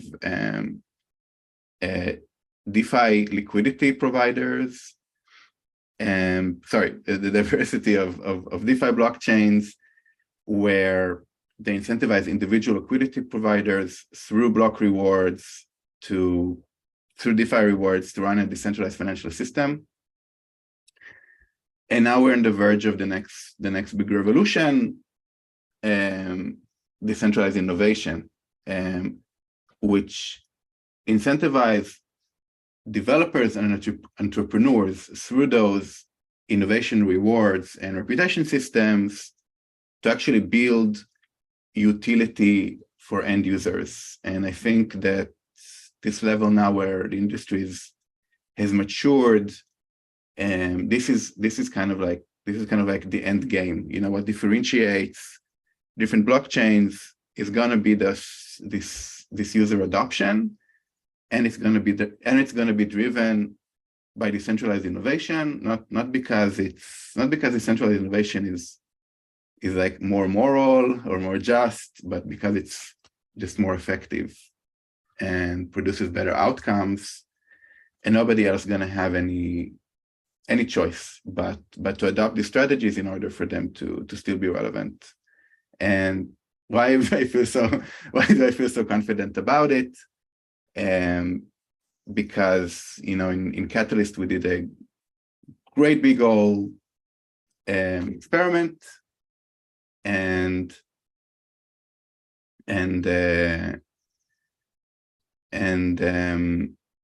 we can see, we did a great old experiment that we can truly see. These slides are acting up. Yeah, it's great old experiments where we see this like breaknecking pace of innovation through those proposed projects through Fund 1, the rapid growth through Fund 2, and how much it involves through Fund 9, essentially doing so much for the Cardano ecosystem. And you know, one could have maybe assumed that this is just like a one-off, or maybe something that's really unique to the Cardano community, which is a unique and amazing community. But we see that actually the picture is bigger than this. That when you look at the pattern, you know, you look at what happens in this SingularityNET, like deep funding and its trajectory, you know, and you look at what's happening in the Mina ecosystem and ZK Ignite and what's going on in its trajectory, and it's gonna continue to grow in a kind of scary pace. It's pretty clear that pretty much wherever we're gonna seed a decentralized innovation fund, it's gonna experience that the same conditions if we do it right. So I think this is my conclusion is this is like an inevitable outcome, just a matter of time. You cannot match the pace, the engagement, the diversity, and the loyalty that these kind of programs offer. In this talk, I'm gonna cover a lot of what I call, or what research calls System 1, which is our gut brain. I don't know if you know this, but like we have an extraordinary amount of neurons and connections and processing power in our gut, and that kind of almost rivals what's going on in our regular brain. What's so special about our gut system is it's literally constructs reality for us. Okay, so like everything that arrives to our frontal cortex is first processed by our gut. And maybe a good way to illustrate it is like, have you noticed if you were like very distressed or anxious or something like that, and you go into a room and you suddenly interpret people's words and input, you know, completely different than if you were like relaxed, happy, feeling good, you know, and what's really interesting is that those decentralized innovation programs are actually activate this work really closely with the System 1. And what they're saying, or what the gut feeling they create for masses is, we trust you. And we do it through open innovation, through the transfer of legitimacy, through the formation of identity, through roles, and through person-to-person direct connection and formation of meaning, where, of course, like, we tend to talk a lot about System 2, right? All the things that happen in our frontal cortex that send the signal, you can bet the farm on us, you know, where there's clear rules and processes, incentive mechanisms, and the right frameworks, the challenges, the knowledge, the tech, the documentation, you know, and of course, like all the long-term like viability of things, which is like a really important part. But actually in this talk, I'm going to spend less time on that, because I think I bet a lot of people talked about it a lot so far. So I think that could be really fun to talk about this, about the gut system. Though I'll cover a few things from there. So open innovation is all about having open challenges. The idea that people take ownership about a solution instead of being treated like, let's say, suppliers or contractors that like just fulfill an RFP, like a list of specific things that are supposed to act and implement, but so much greater sense of trust and ownership. It's about open proposals where everybody else can get inspired and see other people's ideas and get inspired, you know, and versus like a secret proposal system where only a small committee can read actually the all proposals and gain from those collective insights. The difference between a public feedback where, you know, there's not just transparency, but there's just like wisdom that's being transferred like en masse through these public conversations and enrich the collective, versus closed innovation where maybe you don't even receive feedback, you just get a rejection or a acceptance, you know, or just the feedback is just shared with you and does not profit the greater community. And it's also about grassroots, you know, those people who are not, it's not just that they're like, the grassroots, not just that they're like value aligned and loyal, it's they spend so much time within the technology that they understand, you know, they're the astronauts, right? They see the potential and they see the use cases that, let's say, a small in-group or a small or group of mercenaries that just like come and do projects and maybe work in many other blockchains in parallel, like just don't have that insight, that oomph that drives a real novel use case that can become a market leader. Then a second aspect is from the gut is the transfer of legitimacy. Legitimacy is a type of energy, and it can be transmitted and transferred. I think one of the things we kept doing both in Catalyst and now in ZK Ignite is we started, we started with Charles Hoskinson, like coming and introducing and almost kind of symbolically transferring the legitimacy and telling our community, we trust you, we live in you, we pay attention to you. And same for other leaders in the Cardano blockchain, same for the leadership and participants and people adminning the program and technical leaders from the community. It's a continuous process that happens and it translates into a feeling, okay, that generates a reality. Another aspect is how much like really giving people defined roles can grow and inspire our community. We have like there's been like a massive research done with basically thousands of people working in corporations all around the world, and they surveyed millennials and asked them like, are you happy where you're working? Apparently and that was a few years ago. I bet now it's actually the numbers are much bigger, much more extreme, but like, 2/3, don't really see themselves staying like long-term where they're at.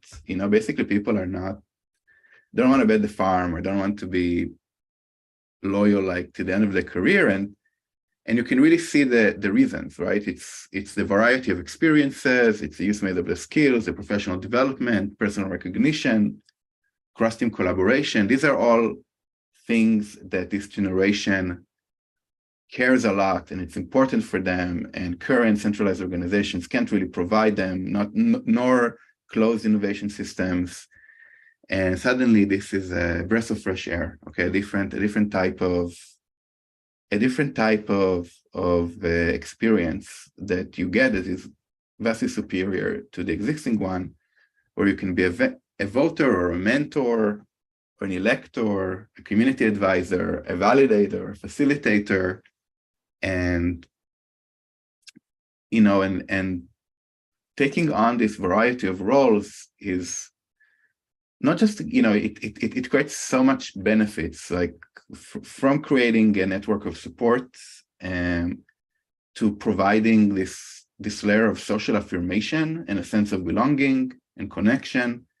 It's also like all these people, because their work is they see and they read and they get inspired and they have conversations, they just become this like massive store of this like decentralized organization knowledge. Not only do they have this like amazing review of what the state of the art, what's the problems and what's being built and all the feedback, but they also know the people, they know who's, with a community of 1,000 people, suddenly like whose person would get along with that person, and this is how like teams are formed, magic is formed, projects get built that are novel and groundbreaking. And also this serves to be like a giant bank of potential proposers. Like I don't have exact statistics, but I'm sure that from all these programs, like all these people fulfilling these roles, like naturally gravitate towards becoming proposers or taking part of a team, especially once they've amassed this knowledge capital, and they realize, they see the opportunities and they see this connective tissue. And of course, flexibility, right? You're not, in a normal company, you have your role and you stick with it. And here you can, from fun to fun, you can try out things, you can do things in parallel, you can see something doesn't work for you and try something else. They just like not, there isn't really quite something like that, right? In other formats. Another big aspect is synchronous collaboration and planned serendipity, because this is where trust is getting built. There's a kind of a little research I'm quoting on the top right field, like top right corner of the screen, where basically a team of scientists like did a bunch of experiments in crowdsourcing or problem solving, and they looked at a bunch of factors where where do come more impactful solutions, comparing between things like skills or the incentive system used or the actual content of the conversations between the teams. But of all these factors, they found that the most influential factor is something they called burstiness, which is basically the ability of teams to all meet together, have a rapid exchange of information, of a conversation, in a short period of time. Okay, and this is one of those really vastly underlooked aspects of like how are we creating burstiness within our systems of collaboration. And just a few examples, I think we did it a lot, like we kind of know it intuitively, we kind of created it by ourselves, but it's really fun to think about, where open conversations such as organized by the Catalyst Swarm, or what we do with GatherTown on ZK Ignite, where there's just like space for those conversations to happen. The idea of insight sharing at the start of the innovation programs, the ability and of course also like the design of these programs that like everything happens at the same time every week, everybody doing the same thing. So it's also a giant leverage for this. So that's like another interesting aspect. I think another one that's cool to think about is the two key questions builders are facing, which is, what do I build and how do I build it? And realizing, so this is kind of goes more, this is kind of like not a gut thing, it's more a rational thing, but it also translates into gut. It also says we trust you, we care, we are empowering you with the right knowledge that you need to thrive, and here we really need to think about these programs as an opportunity for the DevRel organization, the vision and the mission of the protocol, the business development strategy, like the insights coming out of it,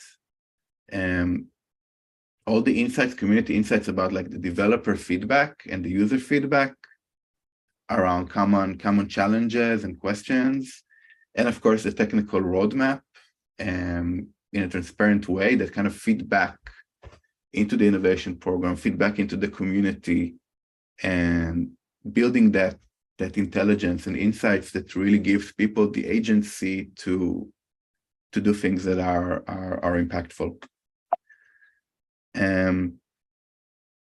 I think one more quick insight is just talking about the different groups of I believe, at least in some systems, maybe there's this conception that per challenge, like there's just like one body of electors and voters, and probably that's not the optimal setup.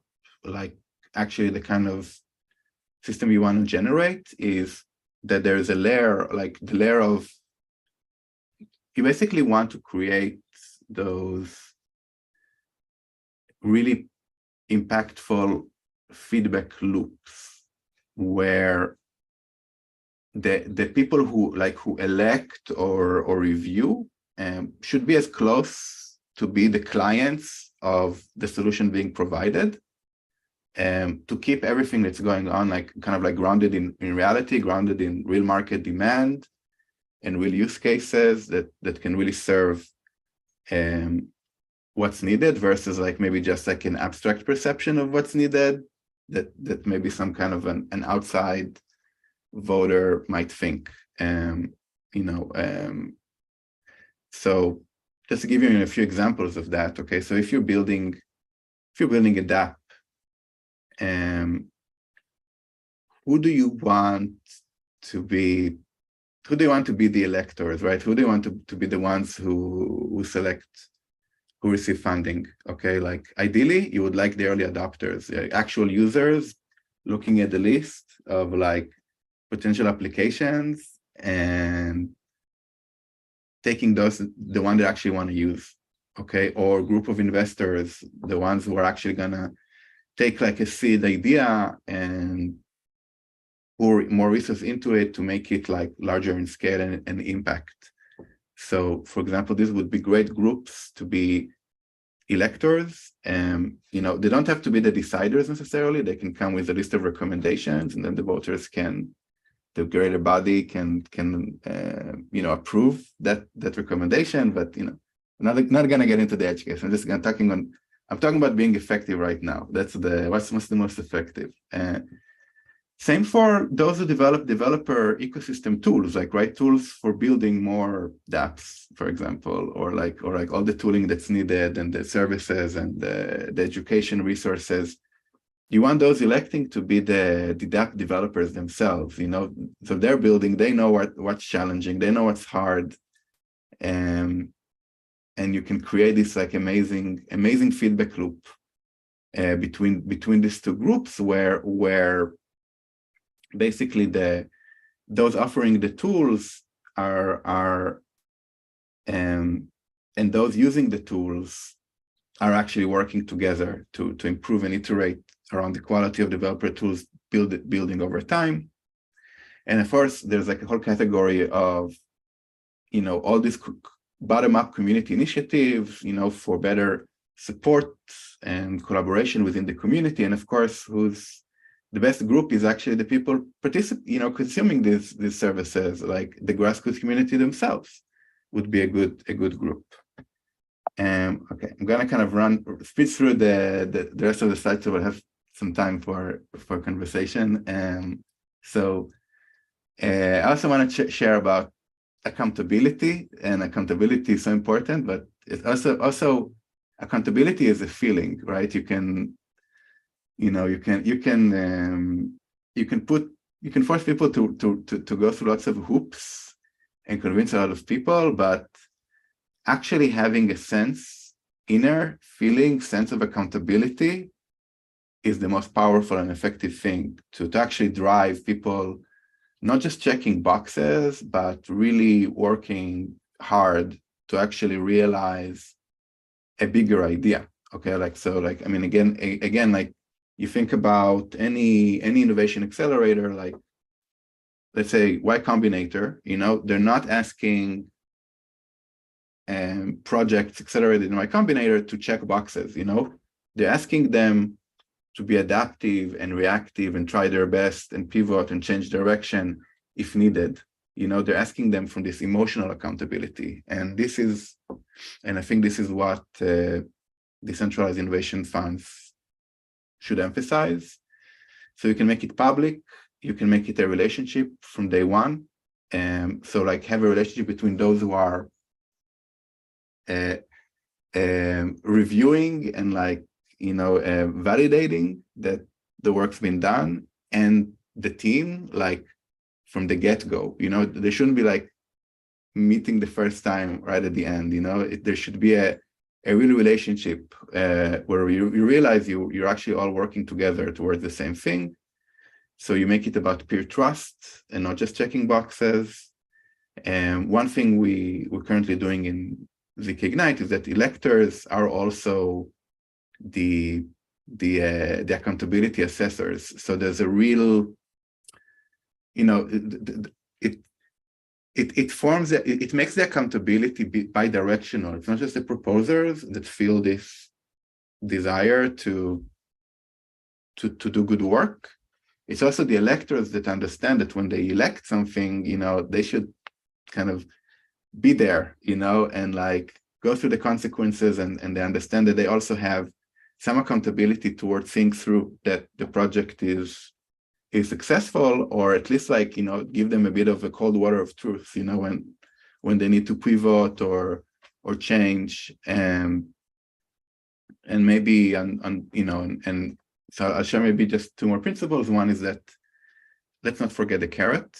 I think accountability should lead to rewards, such as like a token bonus or something like that, not just like be driven by kind of hope and opening, and not just like a fear of retribution. And also that you have to allow for what we call rapid and scheduled disassembly.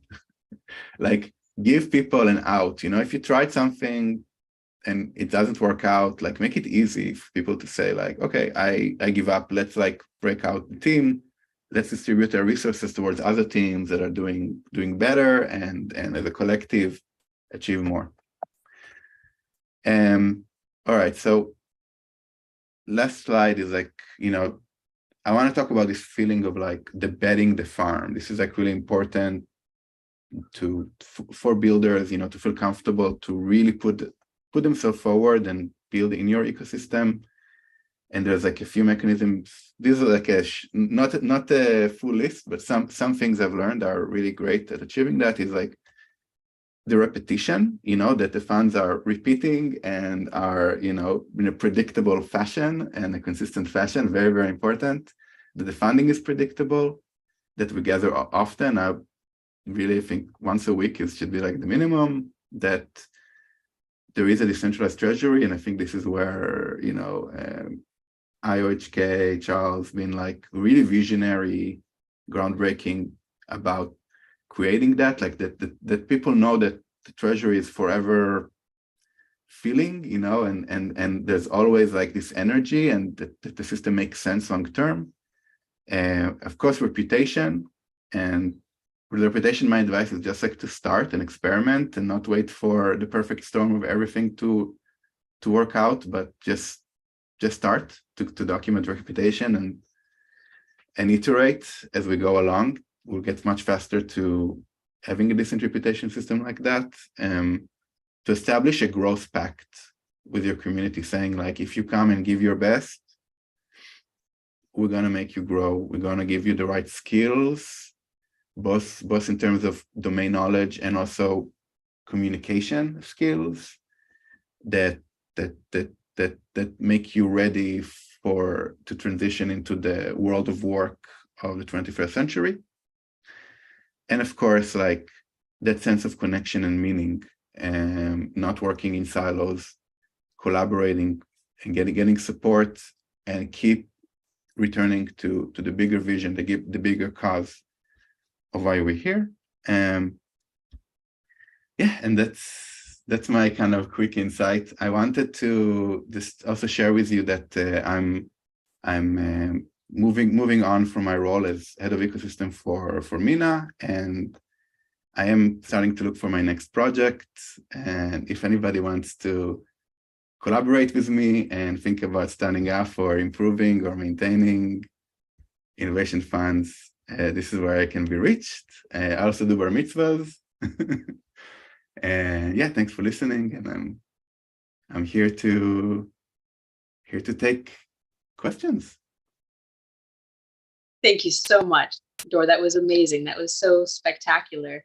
I love that quiet, calm presence that you bring, where you see so much, but you take the time and the speed to just slow down and present and share in this way where it fills, but without overwhelming. It's beautiful. Thank you. Thank you so much. In my head, it felt really quick, and that I'm like sharing a lot. It's very dense, but I'm happy. It's dense. There's so much there. There's so many layers and complexity, and at the same time, it's a very personal connection. So thank you very much. And actually, it's an area that I'm very curious about from your experience of decentralization.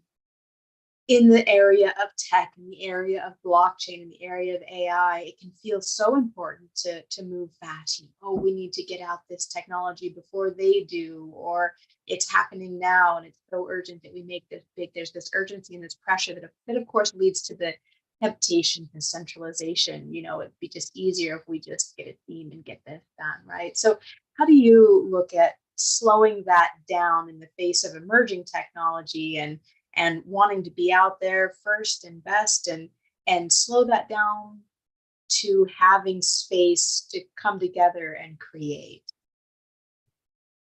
That's a great question. It's a hard one, because actually what these decentralization funds do is actually they accelerate everything really quickly. And then how can we prevent that from spiraling out of control? I think that maybe, first of all, I think it deserves a deep conversation. I'm not sure if I have all the answers, but I do think that maybe the roles built into the protocol, like all these, I talked about mentors or validators, or assessors that work with the proposing teams. If we have this role of ethical, ethics people or guardians, that are actually embedded in the innovation process themselves and participate and give feedback and advise, and also work towards building that corpus of knowledge of what's dangerous, what's unsafe. Maybe that could be a important safety measure, right? To add wisdom to that system kind of built in. But that, that's kind of my initial reaction. I think there might be something much bigger, maybe when you design an innovation program, you add a specific stage, for example, around that, maybe that becomes part of the funding criteria. You have a lot of different levers.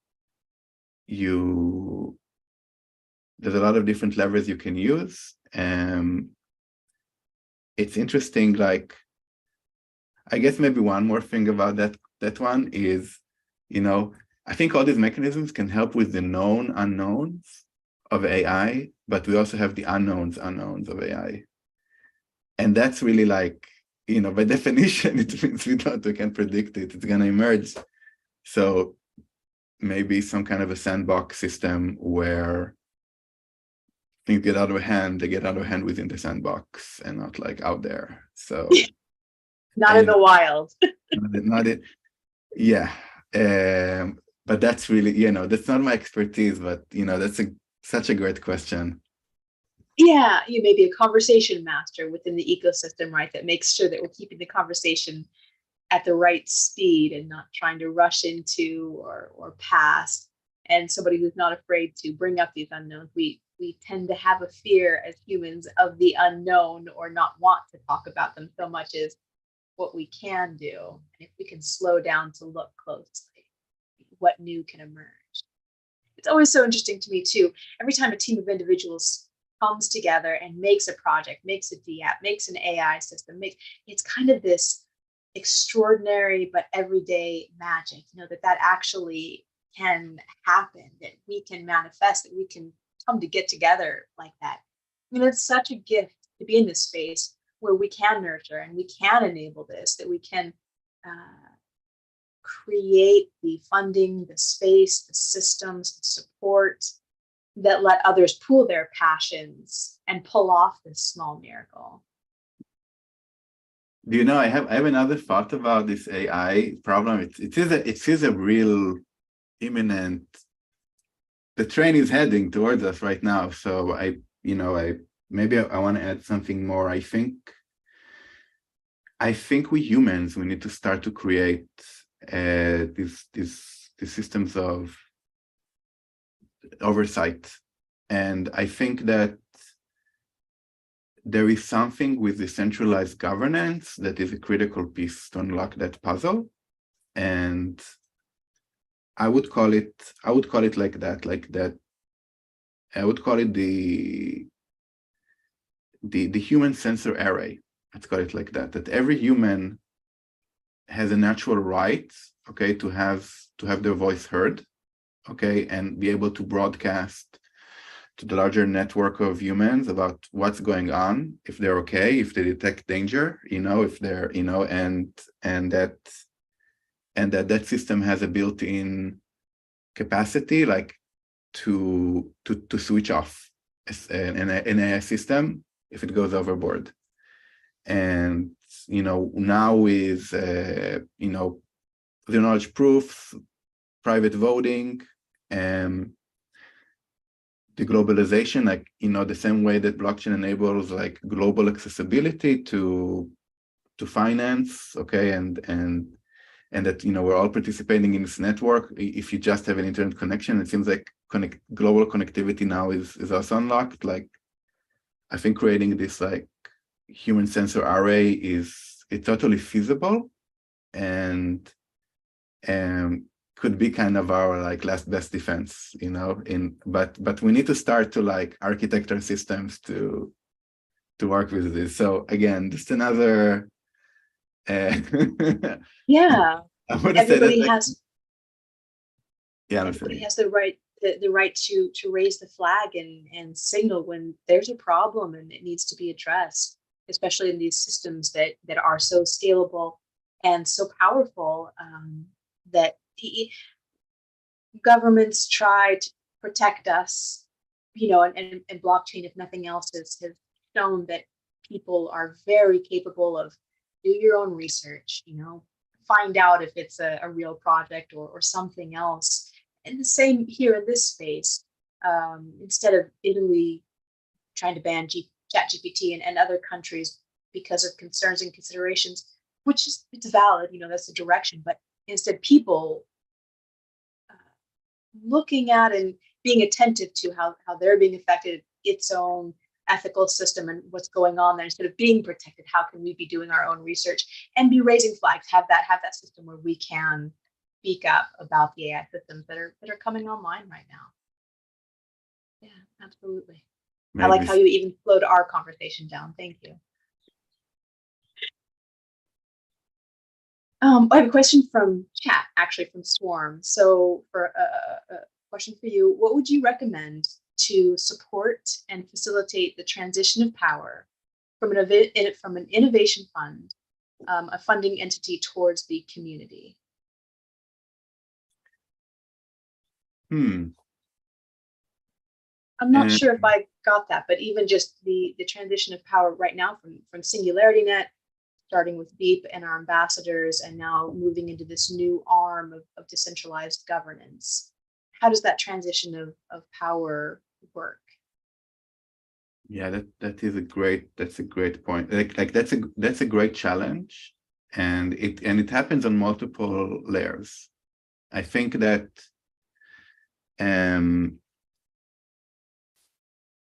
I think the biggest hurdle, at least from my perspective, is let's call it like a bit of pragmatic reality, okay, where a lot of the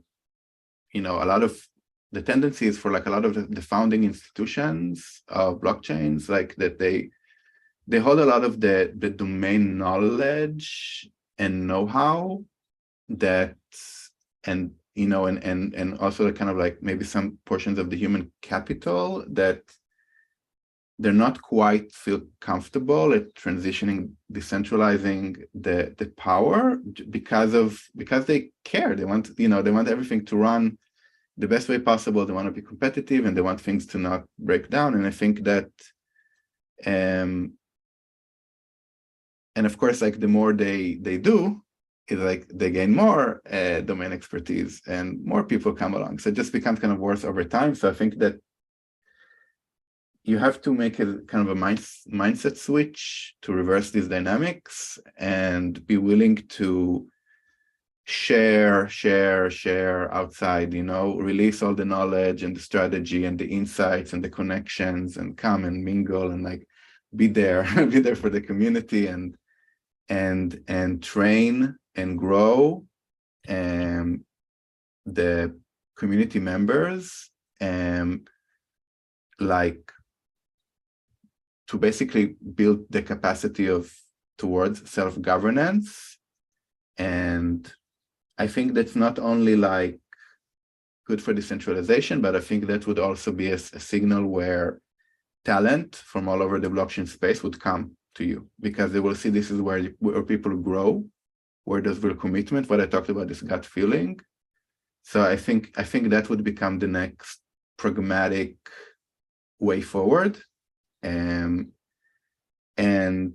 realizing that this is not gonna be a instant thing. You know, it's a multi-year thing, but also like it should be designed such that those members of the community who demonstrate extraordinary abilities for communication, decision making, building, innovation, can really rapidly ascend, you know, and really take prominence and actually have the type of agency, and then let the dynamics lead that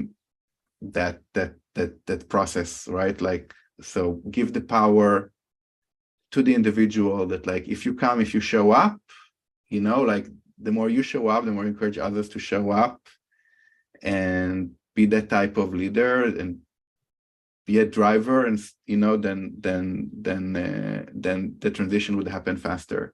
And if we do it slower, it's going to happen slower, and that's also fine. You know, we just need to keep being grounded. Absolutely. We're technically over. We're technically in break, but I wanted to know if I could ask a couple more questions, or if you need to talk. I'm here. I'm gonna stay for also the other talks. Okay, great. It's just a couple, you know, so as you talk about this, you know, bringing forward the community members, the decentralized members that are passionate, that show, as you say, an ability for leadership and for decision making and for promoting. You can bring in a wide range of personalities. How do you help keep that cohesive? How do you foster a space where, you know, you don't get splits because everybody's got their own way of doing it, even they're massively capable individually, but keeping everybody aligned? What do you see as the key there? Yeah, you gotta build these values, you know, like, and it happens in a few layers. It starts with, I think, like something like a code of conduct, you know, which is more like a safety, you know, like don't be an ass, you know, don't be a troll, don't threaten, don't be violent, like stuff like that. But then it goes into like values of how do you communicate and how you work, and like how over time, like, because, you know, we're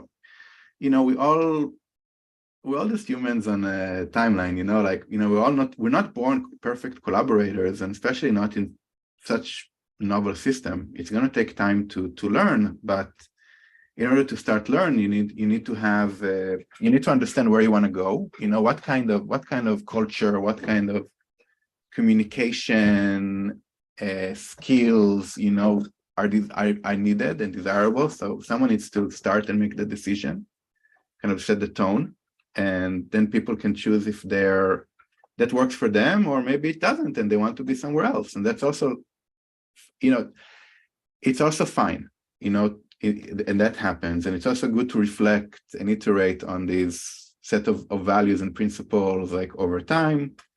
And I think it's good to have mechanisms where people get a fair chance to get feedback and support and mentorship about the skills as part of their growth. And so, like, over time, we're growing our collaborative capacity.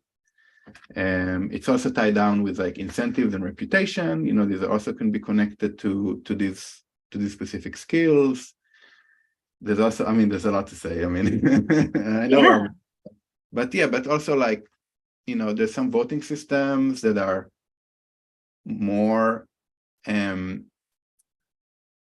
give individual agency, you know, rather than like force a collective decision. Like, so there's some decision processes that require a consensus, right? If you do a hard fork, you need a consensus. But like when you do it in Decentralized Innovation Fund, actually, like, having diverse opinions and people like that want to try different directions actually can be great, because you cover more of the innovation landscape which is exactly what these systems are designed to do. So we've been like in ZigIgnite, we've done a very good, successful experiment with using crowdfunding mechanism rather than like yes, no vote, and kind of instead of reaching a consensus, it's like every elector, it's like controls some amount that he can allocate that he or she or they can allocate as they so desire, and this produces a much more diverse set of proposals that they get elected, and also a much bigger sense of agency for the voting body, which I think just translate into, energy and motivation going forward. So, I think it's all working together. But that's another question. We can have a conference just about that.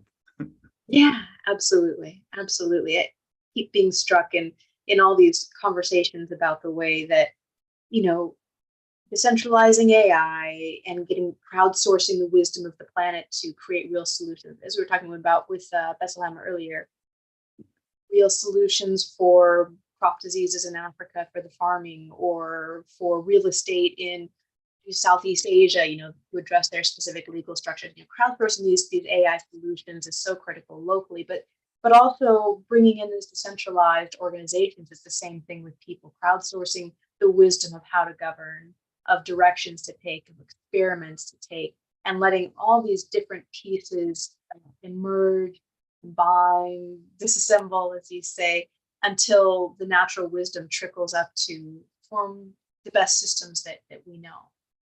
That's beautiful. How do you see it? Just one last question. How do you see AI promoting decentralization, augmenting decentralized funding or governance, or all these decentralized community endeavors? Wow. It's a great question. I'm not sure. I mean, I would say, like, I guess I have to say, if I could do one thing, I would launch a centralized fund about it, and I would just expose because I think what I like, as I have my opinions, but I'm not such an AI expert, but but what we can do is like tap into this massive expertise, that's like already in this network, and see what people come up with. It might be worth to have an initial round of reflection about, wait, what's blocking us? Okay, what's the slowers? Like, if we're actually trying to get this thing moving, right? And we're trying to develop all these applications and use cases, where in our process are we slowed or blocked? And I think once we source that out to the community as a series of open problems, we can really inspire them to come up with the best fit between AI capabilities to address like specific problems we've identified.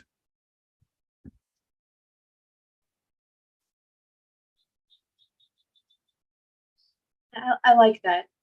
I think we brought up, I didn't get a chance to see chat, but we liked the comments you were making about the serendipity and how important that is. And can we build an AI serendipity engine? That serendipitously brings together the right teams and the right projects at the right time, and links together, these two decentralized bodies are doing two different things, but they need the same innovation, or this one solved it and could talk with, the marketing team about what they did, and bringing that wisdom across. So I think an AI serendipity engine would be a perfect innovation in this space.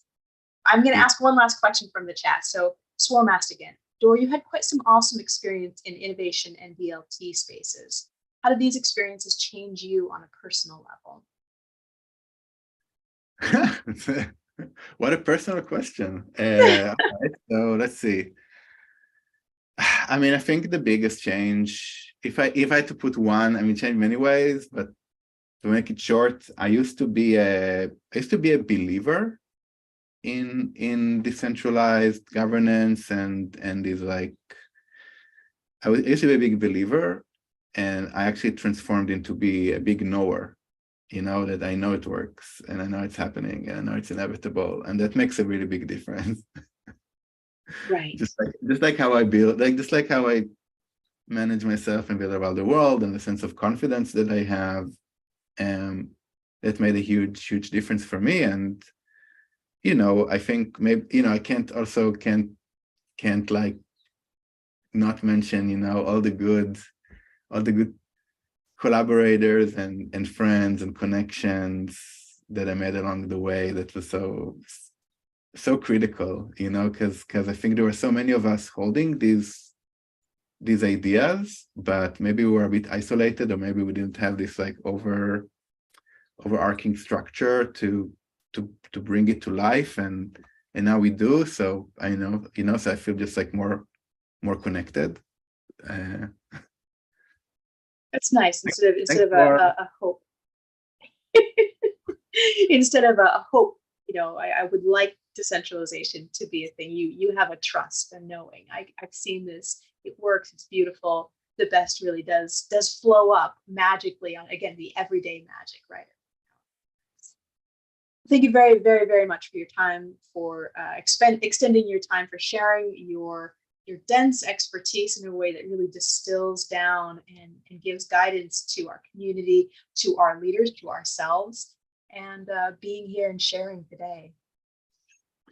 Yeah, thanks for listening and for the great questions, and let's continue the conversation. Yes. Enjoy the rest of the conference. Thank you very much. So we have a 15-minute break, and then we will come right back with Wolf Call of Menagerie Platform. Very excited to hear what he has to say and share with us. I hope you are too.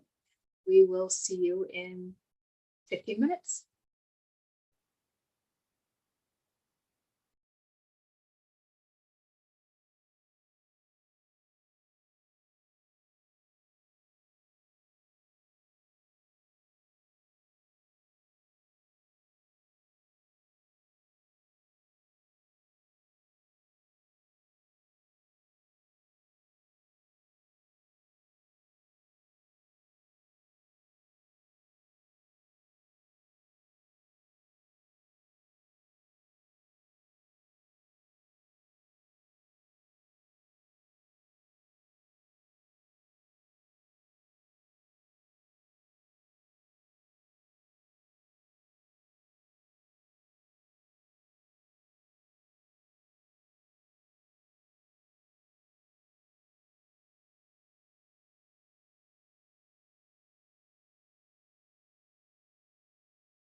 Hello and welcome back. I'm very excited to welcome our next speaker.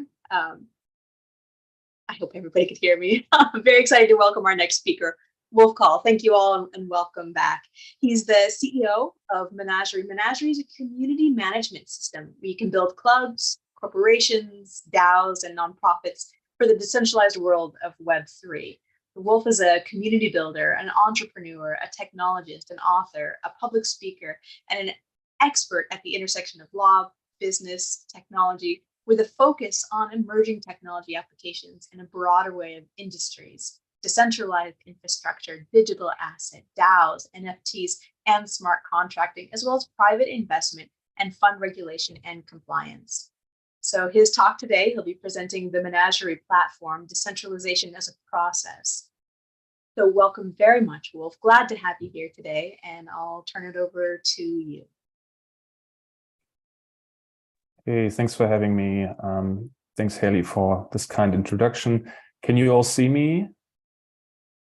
I'm going to try to share my screen here to walk you through some of our thinking. This works. Thank you. Wait, I can hear you. I don't see your camera on, but I am seeing your screen share. Excellent. Camera should be coming on now. There we go. It is. How's everybody doing? Wonderful to see you. Nice to see you. Okay, so thanks for having me again. So I'll be speaking about Menagerie. I also will give you a quick overview of where I'm coming from as an academic in this. So here's a quick overview of what I want to talk about. So I've been in this PhD trained economist and law professor for about over 10 years now, with about with 2 books, over 100 academic articles, and this is really what most of my scholarship is about, and the scholarship really has been translated into Menagerie, because I started realizing that it's one thing to write about these theoretical concepts, but it's a completely different thing to write about things that can only evolve in practice. And so Menagerie is the practical instantiation of over 10 years of research, including mathematical models. So to give you a quick overview, so I'm going to talk a little bit about the scholarship and how the scholarship is relevant, and how it connects to other things and other scholarship that has been driving economics and economics theory. And after that, I'll talk a little bit about some of the problems that we see in practice that come out of these theoretical concepts. And this is really the sort of the key target field, if you want, for Menagerie. And then based on that feedback on the problems that we've seen in decentralized governance, I'll talk about how Menagerie tackles this, and which is again based on the scholarship. And we'll give you a quick overview of products and services, and also we'll talk a little bit about our work with some of the preeminent platforms in Silicon Valley under traction, and then we'll give a quick overview on roadmap at the end. Again, if anyone wants to jump in with questions throughout, I actually think it's more dynamic. I've written a lot about dynamic engagement, so the more questions, the better. But other than that, I'll be just walking through this. Please feel free to interrupt with any questions for clarification, etc., whenever required. Okay, so let me start out with an overview of scholarship. So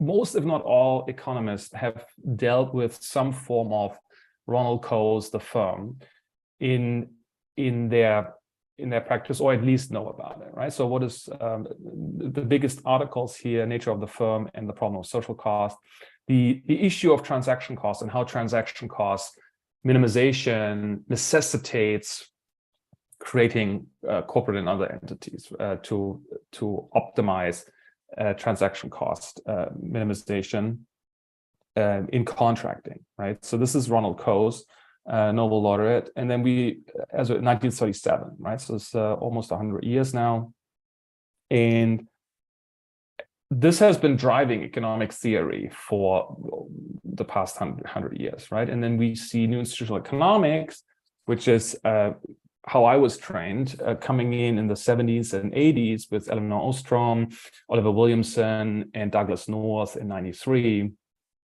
really chipping away, if you want, at some of the assumptions in neoclassical economics and in the theory of the firm, and expanding the logic of the theory of the firm, including with some of the basic assumptions on rationality and introducing the concept of bounded rationality and transaction cost, opportunity cost, among many others, other items that new institutional economics have added to this since the 70s. My PhD supervisor was Christian Kirchner. He, together with Eriki Furubotten and Rudolf Richter, they have really extended this theory in new institutional economics and applied it to different industries, especially Christian Kirchner in the context of antitrust, among others, very prominent there. And so I've been trained by Christian. I wrote his Festschrift, which is a over 1,400-page Festschrift dedicated to his work and legacy. And in that context, I wrote an article some 10 years ago on dynamic regulation in the new institutional economics framework. And that really was the kickoff to a lot of the practical instantiation of dynamic regulatory concepts in decentralized autonomous organizations, right? And this is ultimately an extension of that is graph theory, weighted direct acyclical graphs. And then Craig Calcaterra, who's a math professor, PhD in mathematics, expert in dynamical systems and math, he and I rewrote this book 4 years ago about decentralization and the how to implement some of the new institutional economics theory that I wrote about in a dynamical context, a dynamical regulatory context, that is. And based on this work and the sequence of work, we're now dealing with real-world instantiation and DAO implementation with code of these theoretical concepts. So that's just, sorry, it's long background, but that's where this theory and practice combination comes from. Yeah. So the extension going forward in my personal scholarship is all about explaining the practical issues in applying the theory and understanding how the theory and practice go lockstep forward, right? So I'm writing another book right now about the experience here, and Menagerie is really the tool set that allows me to continue with this research based on practical instantiation and the coded implementation and the issues that we identify in this context. Okay, so having said that, there are a lot of extensions, if you want, from this coercive theory of the firm. So to take a step back, right? If we look at transactions and transaction cost intermediaries, the whole logic in COES that focuses on transaction cost minimization as the foundation of the firm is extended through cryptocurrency, right? So cryptocurrency and smart contracting really are currently, in my view at least, the epitome of transaction cost minimization, because we're standardizing things that were in contracts like we couldn't standardize in the past. And so cryptocurrency is really at the forefront of that, but together with smart contracting. And then smart contracts, the extension of smart contracts are decentralized autonomous organizations. These three components of cryptocurrency, so crowdsourcing, cryptocurrency, smart contracting, and then the extension of smart contracting in decentralized autonomous organizations, they're really the extension of the theory of the firm and the transaction cost minimization that COES talked about. Now, having said that, there are many other issues that are being introduced by this.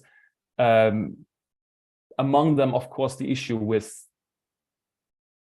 bugs and new logic that we're introducing, smart contracts by themselves without proper governance, actually introduce incentives, perverse incentives, that if you want to offset the transaction cost minimization, right? So if we don't add layers of decentralized governance to all of these optimizations for the firm, they may not pan out the way they were intended to, right? And that's where menagerie really is coming from.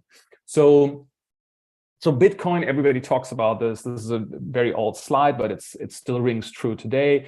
Bitcoin has been leveling the playing field and plowing the field really for all of it, including with the emergence of stable cryptocurrencies. All these things that followed in the wake of Bitcoin were part of the path, if you want, towards decentralized governance solutions that can upgrade all of these transaction cost minimization tool sets that we are now seeing, right? So in the future, we'll see revolution in economics and organizations. And at Menagerie, we really believe, and based on 10 years of research, that this can only truly happen with decentralized governance at the core. And of course, there are many conversations about this. What is decentralized governance? How does it work? And I'll walk through that in a little bit in more detail. So one thing that we see in the market today, which is in many ways problematic because it creates a waste of resource. We see a lot of projects trying to reinvent the wheel with their own idea on best practices on governance, right? There's a heavy redundant lift that we believe should be done by no more than 3 platforms ultimately, right? So right now we have situations in which many clients and people who launch cryptocurrencies, they need to deal with governance solutions.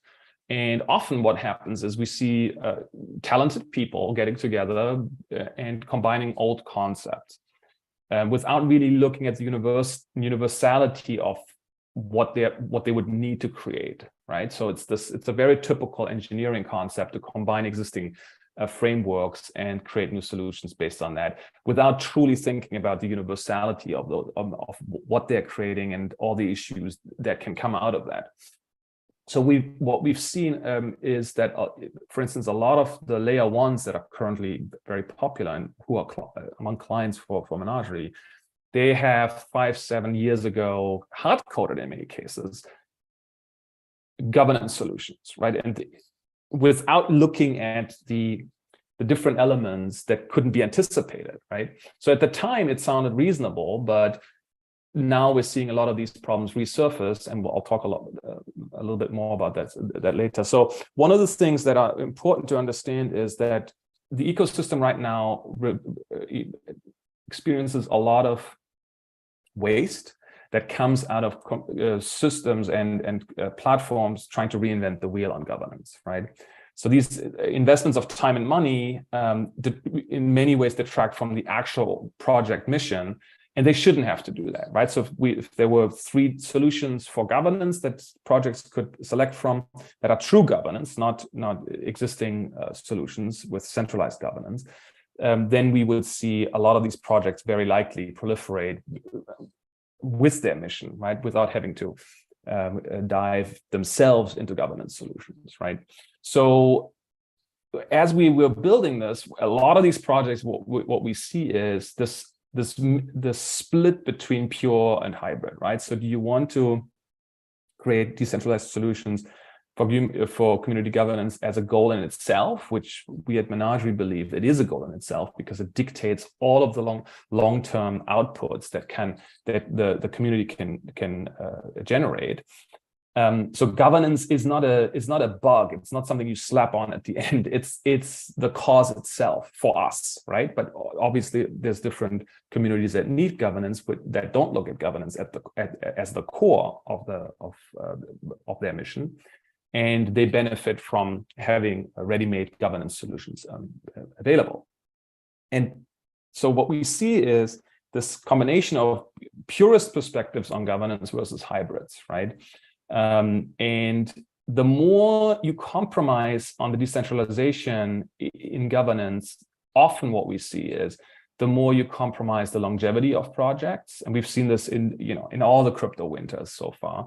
Most projects that survive had some form of solution on the governance side and or had the right investment strategy and long-term and created long-term decentralized infrastructure products, and most of them ultimately run into governance problems.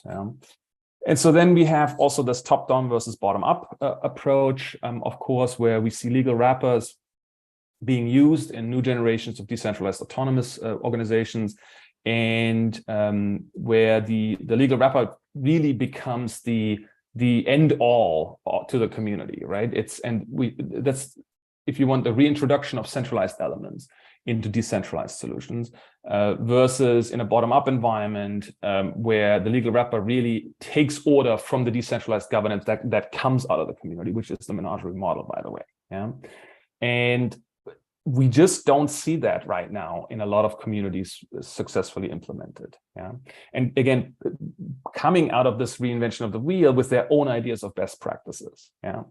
And so, okay, so let me just talk just briefly about some of the governance challenges, and then I'll introduce Menagerie as one possible solution. So, a lot of the governance challenges right now in the ecosystem can be, if you want, summarized. There are many more, but it typically revolves around tyranny of the majority. So people staking and having to think about how are other people staking and voting in order to avoid having to losing their stakes and their tokens. Yeah. And in all the projects where you use fungible tokens, that is a key problem. Yeah, where people worry about, what does my vote count? And because we know we have these whales with fungible tokens that can purchase these tokens on exchanges. And because of these fungible token problems, a lot of people stop engaging, right? So there's a real problem in many DAOs that where we see one, attrition, and simply lack of engagement. Yeah, so it's typically associated with fungible tokens and tyranny of the majority issues that come out of that, right? And the overwhelming majority of projects out there that run decentralized governance typically have some component of that. Menagerie is actually writing right now a meta-analysis of the market where we literally code every single project in our data set based on governance metrics, right? And we will make that available in about 2 months.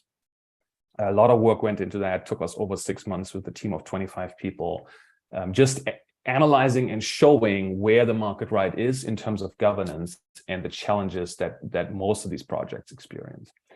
And then same with scalability issues, right? So transactions per seconds, gas fees, any layer one and anyone building projects on layer ones deals with these issues, right? And this has been for the last 10 years, really, where certain solutions, layer two projects, Polygon among others, are becoming extremely successful because they're tackling these issues, right? So for Menagerie and Menagerie clients, it's often about how do you create batching solutions to avoid having to upload all of the respective community engagements and voting engagements and staking engagements onto the blockchain. A lot of these blockchains simply couldn't possibly handle the amount of transactions that come out of this type of engagement.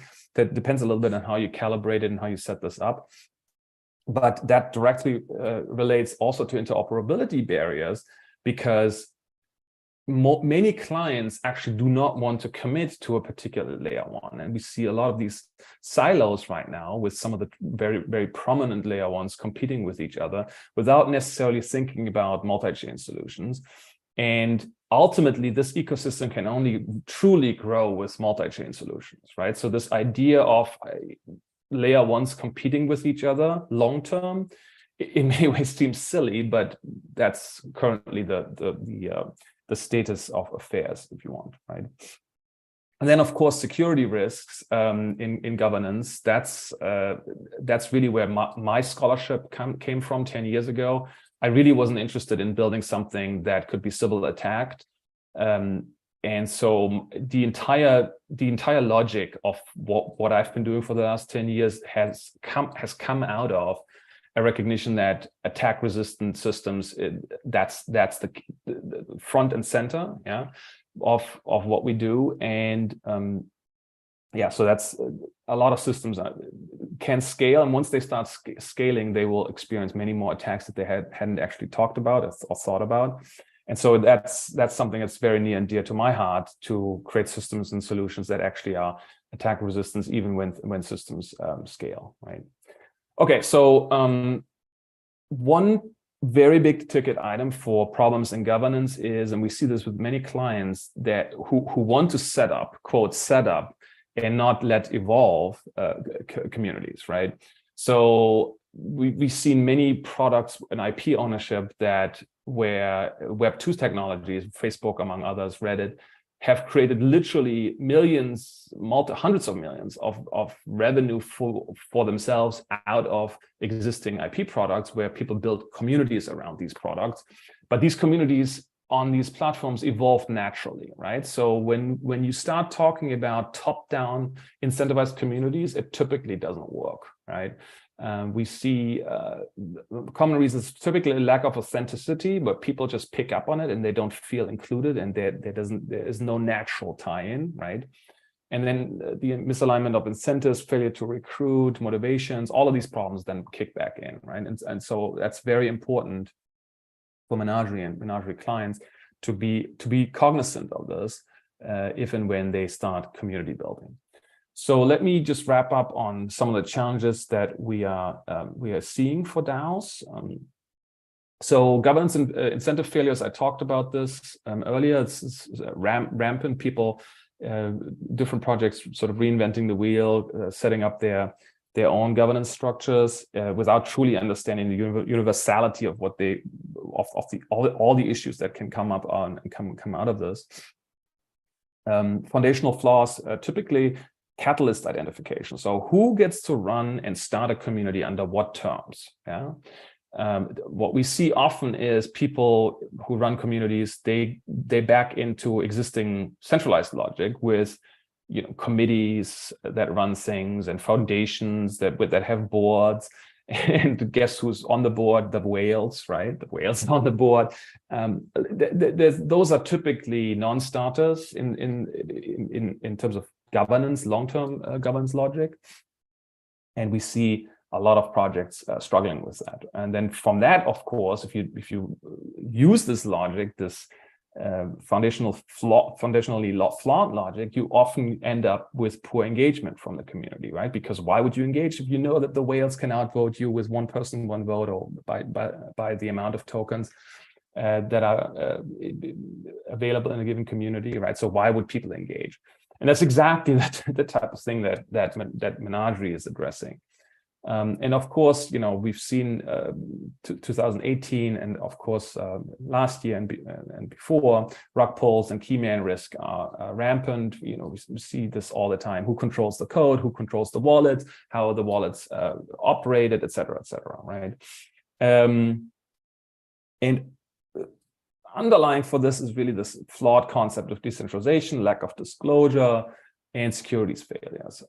Again, I'm happy to take questions. I keep talking. I hope there may be some questions. No, this is wonderful. I keep coming up with questions I want to ask, but I assume you'll get to it because you must be telling me what the answer to all these important questions are going to be. I do want to talk just a little bit about, you know, we all see this, and there's the temptation for, even like I said, in the last talk, with centralized governments to try and protect us from crypto, right? You know, oh, there's rug pulls, so therefore nobody can invest in ICOs, and you know, but the blockchain space has really demonstrated that people really are capable of doing their own research, but that research is not easy to do on these projects necessarily. You know, you can sense an insincerity, but it's not always possible. It's not always easy. It's not always easy to find out, even if a community is still even active, much less genuine. Yeah. How do you look at? I know you're going to address all of this, but can you speak a little bit to that for just a second, in these challenges for DAOs, and why these challenges come up so consistently and look so unaddressable for projects? Yeah, so why do these come up? Look, projects don't hire governance experts typically, and if they hire a governance expert, they typically hire what they know, right? And what they know, and this is this problem, and I'm writing a book about this right now, of re-centralization, right? So you don't know how to decentralize and how to make it long-term successful, but you want to do something right now. So what do you go back to? You go back to what you know, what you think you understand, right? And what other governance expert may be selling you, right? And you're going back to foundations and committees and one person, one vote and staking fungible tokens, all these things that we see in the ecosystem right now. That's the ecosystem right now as it exists today. So when you inform yourself, when you're starting a project, you look at what are other projects doing, and they're all doing it, right? There is no reset. There is no step out and set up systems that have been mathematically proven long-term in governance terms, right? It's very difficult for people, and it's an educational process. So I've been with many DAOs that use the menagerie logic, and I can tell you from experience, having done this almost 5 years now in practice, it's all about education. It's literally getting people used to this idea of, well, you can't buy the token and you stake it and you have to vote twice on every issue because the first vote doesn't count, and you need to be able to see how everybody else feels before you actually stake your token and potentially lose your token, right? Non-fungible token. So it's literally this requirement of educating people about core system parameters. We call them minimum viable protocol requirements, MVPR. Getting that, I can't. You see how gray I got? For 5 years, right? So the amount of fights, just getting people to this notion of, no, this is a different governance system. There are different requirements. It's all a learning process, right? But this is the same for every technology, right? So when humanity adopted electricity, there were a lot of people who thought that it was somehow dangerous, right? Until they started seeing their neighbors use the electricity and have light bulbs in their windows, right? So, and I think this is very similar, right? So as projects start using long-term and sustainable governance tool sets, that other communities start seeing that, they start seeing the equilibria that come out of these communities and the stability that comes out of this, and the decentralization enhancements that come out of this, and they start dealing with this. And we're already seeing this in Menagerie, but it's a very slow process. This will take a decade, in my opinion, to slowly, incrementally make progress. Now, we have made some very significant progress with I would call Silicon Valley royalty, and I'll talk about this a little bit later. So let me talk a little bit about, unless there are more questions, about Menagerie and what we do. I just want to say I love that point that we are going to get a project together, so we hire our front end developer and our back end developer, and we've got our CEO. We may even hire a marketer. We may even consult with a tokenomics gamification expert, but we rarely look to a governance expert to form the project, even when we're looking at tokenomics. Right, and exactly. So they think tokenomics is governance. It's not. Right. Tokenomics is a component of governance, but the governance system is at the core. It's not a bug. It's not something you slap on at the end. It runs the entire logic, and how you build tokenomics around it is a separate engagement where you hire the tokenomics expert who may issue some sort of fungible token, but that has nothing to do with how you actually run the system and the community around it, right? And getting that to people and start process that, right? That these are two separate things. It's just a learning process. Yeah, great point. Thank you. Thank you. Yeah. Okay, so Menagerie quickly. So here's us. We made some really exciting progress, including with Chinwe, who's an old friend of mine who just joined as an advisor. Robert Tursek, Eric Poirier is very prominent with Vadam. And we have a very powerful team that I'm very excited about. Tony Greenberg, my co-founder and president, has 40 years experience with data centers, worked for Goldman Sachs, all the big names, IBM, Microsoft, etc. And I'm very excited to have this team together, we are moving mountains, I believe, together, which is very exciting. So what do? We work with a lot of 501c3s right now. We work with startups, community-based businesses, and we have a lot of different communities in different segments in different industries. We also work with communities that are literally competing with governments.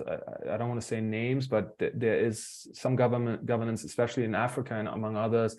There is increasing recognition that there are technology-based solutions for community governance that can help upgrade some of these old political structures that don't create the results for people that many people are desiring. And some very successful business people are putting a lot of money behind this, which is great because it ultimately serves the people. And so, yeah, so there's different components of clients that we work with. And so the core components of what we bring to the table typically resolves around know-how. This idea, as we touched on, governance and governance setup is different from tokenomics for projects. There are different services, there's different software tool sets associated with, there's different know-how that is associated with the governance components that can then be connected to and work with the tokenomics, right? And but there are different tokens and different accounting systems, right? So governance revolves around non-fungible tokens and should typically revolve around some non-fungible tokens, but you can still connect that with fungible governance logic, right? Fungible token logic, right? And so we have developed different templates. We have a grant marketplace for our clients, in which we are matching clients with grantors, different brands, different governments that are involved in this. And at the core is the reputation token. Again, I want to emphasize it's a non-fungible token. It's an accounting metric, if you want, right? So we're working with the big accounting firms, including Deloitte, to calibrate this for different clients and different contexts. So we have seen a lot of traction. I just want to pause for a second there, if I may. That's so interesting. That non-fungible, non-transferable. That's something that we're in SNET quite passionate about. This reputation aspect. We've done a lot of AI work into reputation, having true reputation. The disincentives of Facebook and media being one of the big areas there. We have our own decentralized media platform, Mindplex Magazine, that's working on this AI-based reputation based on actions, quality, expertise, rather than just being gamified. And they actually have this. They have the soul-bound token. We also have a side chain, Hypercycle, we're launching right now. And part of it, it's a kind of an alternative blockchain architecture, a ledgerless architecture, more peer-to-peer, like you would imagine Napster. But part of it is based on a proof of reputation, not proof of staking, but proof of reputation. And the calculations that you do and the quality of the calculations that you do help verify your node. So bringing this reputation token, non-fungible, non-transferable, and I like what you're saying, pairing this with a fungible token so that you have both people who are economically invested in a project, and then the people who are reputationally invested. They're working towards, they're participating and contributing. Yeah. Thank you. It's beautiful. So you mentioned something that's very important. I took that slide out of the deck, but I want to mention it anyways. Long term, so this whole idea of silos of proof of stake blockchains competing with each other and without having a multi-chain engagement that actually propels the industry forward together, right? And creates these required decentralized infrastructure solutions. Ultimately, once we get to a point of governance and community governance with reputation tokens and reputation engagements and reputation staking engagements, in the long run, once we build on that, and this will take 5 to maybe 10 years until we get there, right? Non-fungible tokens can also then over time become a layer 1 equivalent, right? I want to be really clear. This is not something we do right now, but this is in the long run possible because we collect the data, we run the models, and we can show how reputation with the algorithm that runs reputation allocation, how the long-term sustainable solution, the equilibrium model with reputation governance can actually over time also be used for block propagation, right? It's a very important long-term objective that comes out of this. Now, all the POS, all the or the existing systems, very important incremental steps, yeah. But once you upgrade these systems, these existing layer ones that all experience these governance problems, once you get there and they all start working on this, and you show them that this governance core metric actually has equilibrium model, long-term legs, if you want, that can then over time result in either single-handedly or in a multi-chain environment using reputation staking logic for block propagation, right? That's where I personally see this going right now. Of course, it's people invest in the different silos, and that's part of how the ecosystem is currently, if you want, calibrated. But I think this is long-term. I already see the writing on the wall. I think it will go into multi-chain, including reputation block propagation.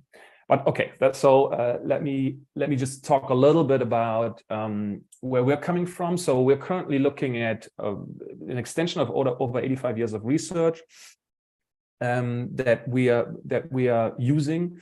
We have worked with many communities for over almost 5 years now. Total assets under value was about 300 million. Of course, with the current markets, that's a little bit tricky. We create many KPIs to measure this. We have several DAOs that are very successfully launched with our models. We see about 10 million in investment total. We have a growing pipeline, and I'll talk later about some of our clients and how Silicon Valley is slowly waking up to this on multiple levels. So let me talk about one of our key partners, who's Vadim, is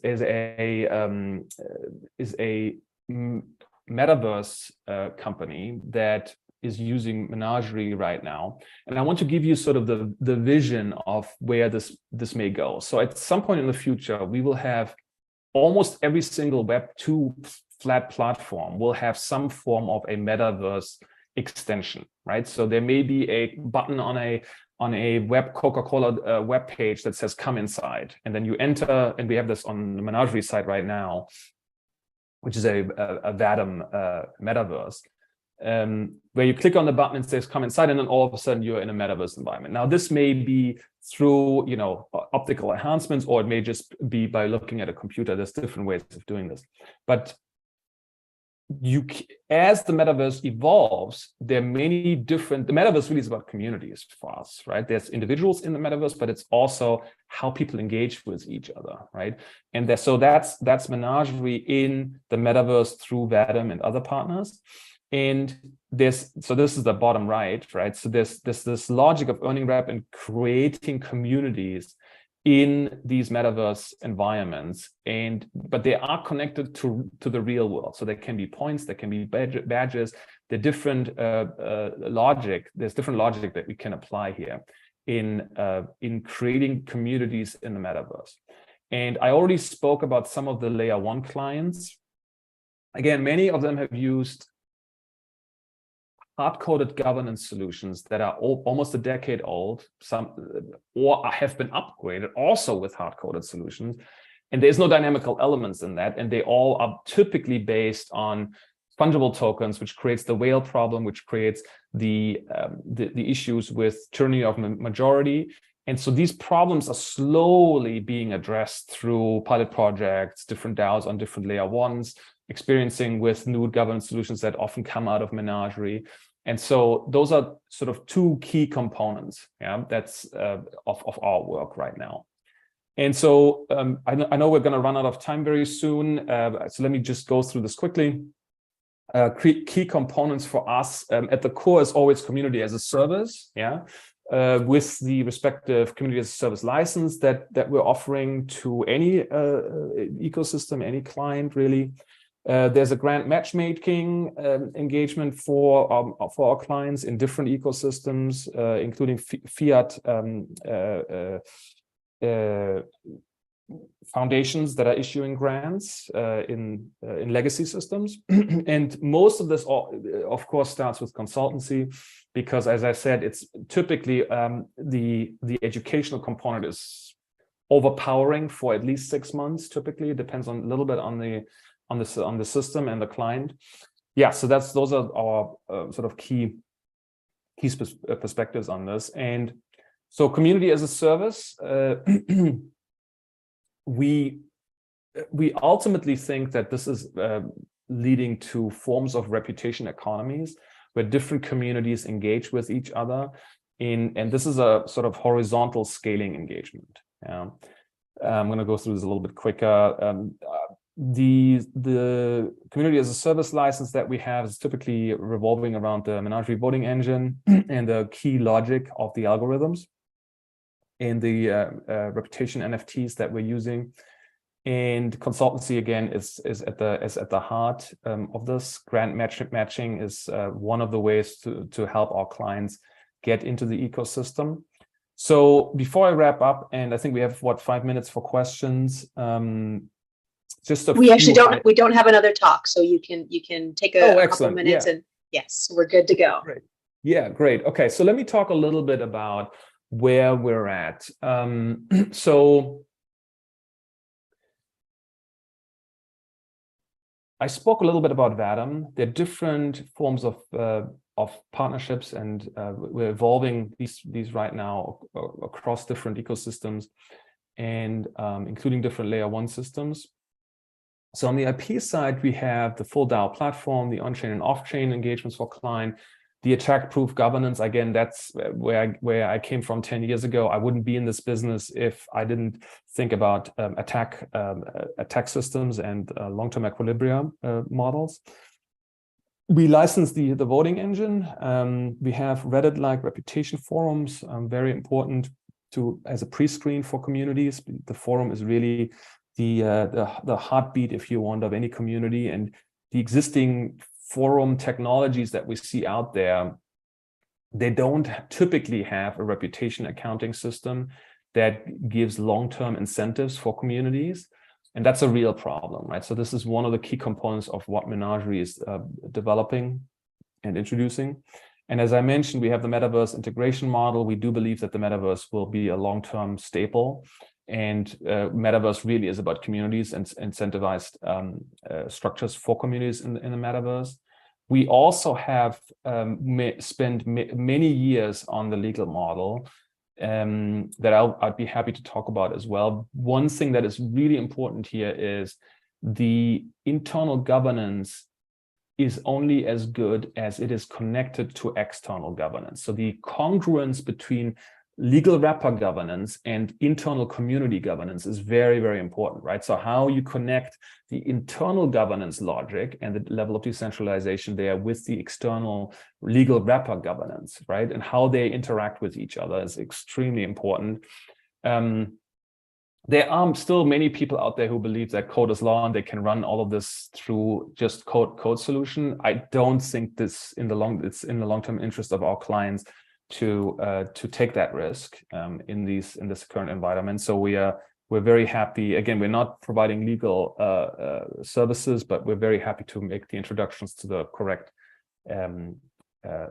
lawyers who can help in this context. Then we have a work to earn model really for communities, where this logic of communities, people joining a community because they have a passion for what the community does, right? That has started 5 years ago with typically developer circles. So code writing and code solutions were key and center. But we see a lot of this moving to many more mainstream examples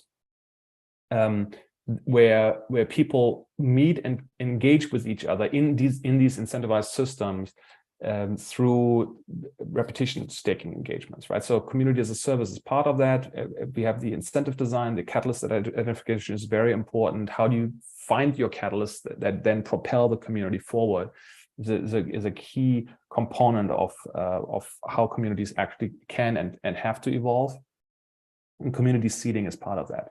The grant marketplace, I spoke a little bit about that. One of the reasons why we are offering those services is because we often see clients, even clients who are fully funded, wanting to engage in a grand context with different layer one solutions, and you also use this as a way to test out solutions, right? So it's not just about funding, it's also about community building with the grantor in some cases. So that's one of the reasons why we're offering this matching service. So traction and partners, we've run DevExDAO, CRDAO for almost 4 years now. CRDAO is a more pure instantiation here. Casper, Polkadot, and several other layer ones are near and dear to our hearts. And we've been working with White & Case, Deloitte, Perkins Coie, and then most importantly, XPRIZE, right? So XPRIZE is really one of our staples right now. We are running a beta for them that will be tested in July. And you may know who's part of XPRIZE. So Elon Musk gave 100 million carbon sequestering prize, funded that with XPRIZE. There's Sergey Brin, Larry Page. There's several very big names associated with this. We are in the fortunate position to be able to present the beta to their leadership boards in a retreat in October. So we're beta testing with them and for them.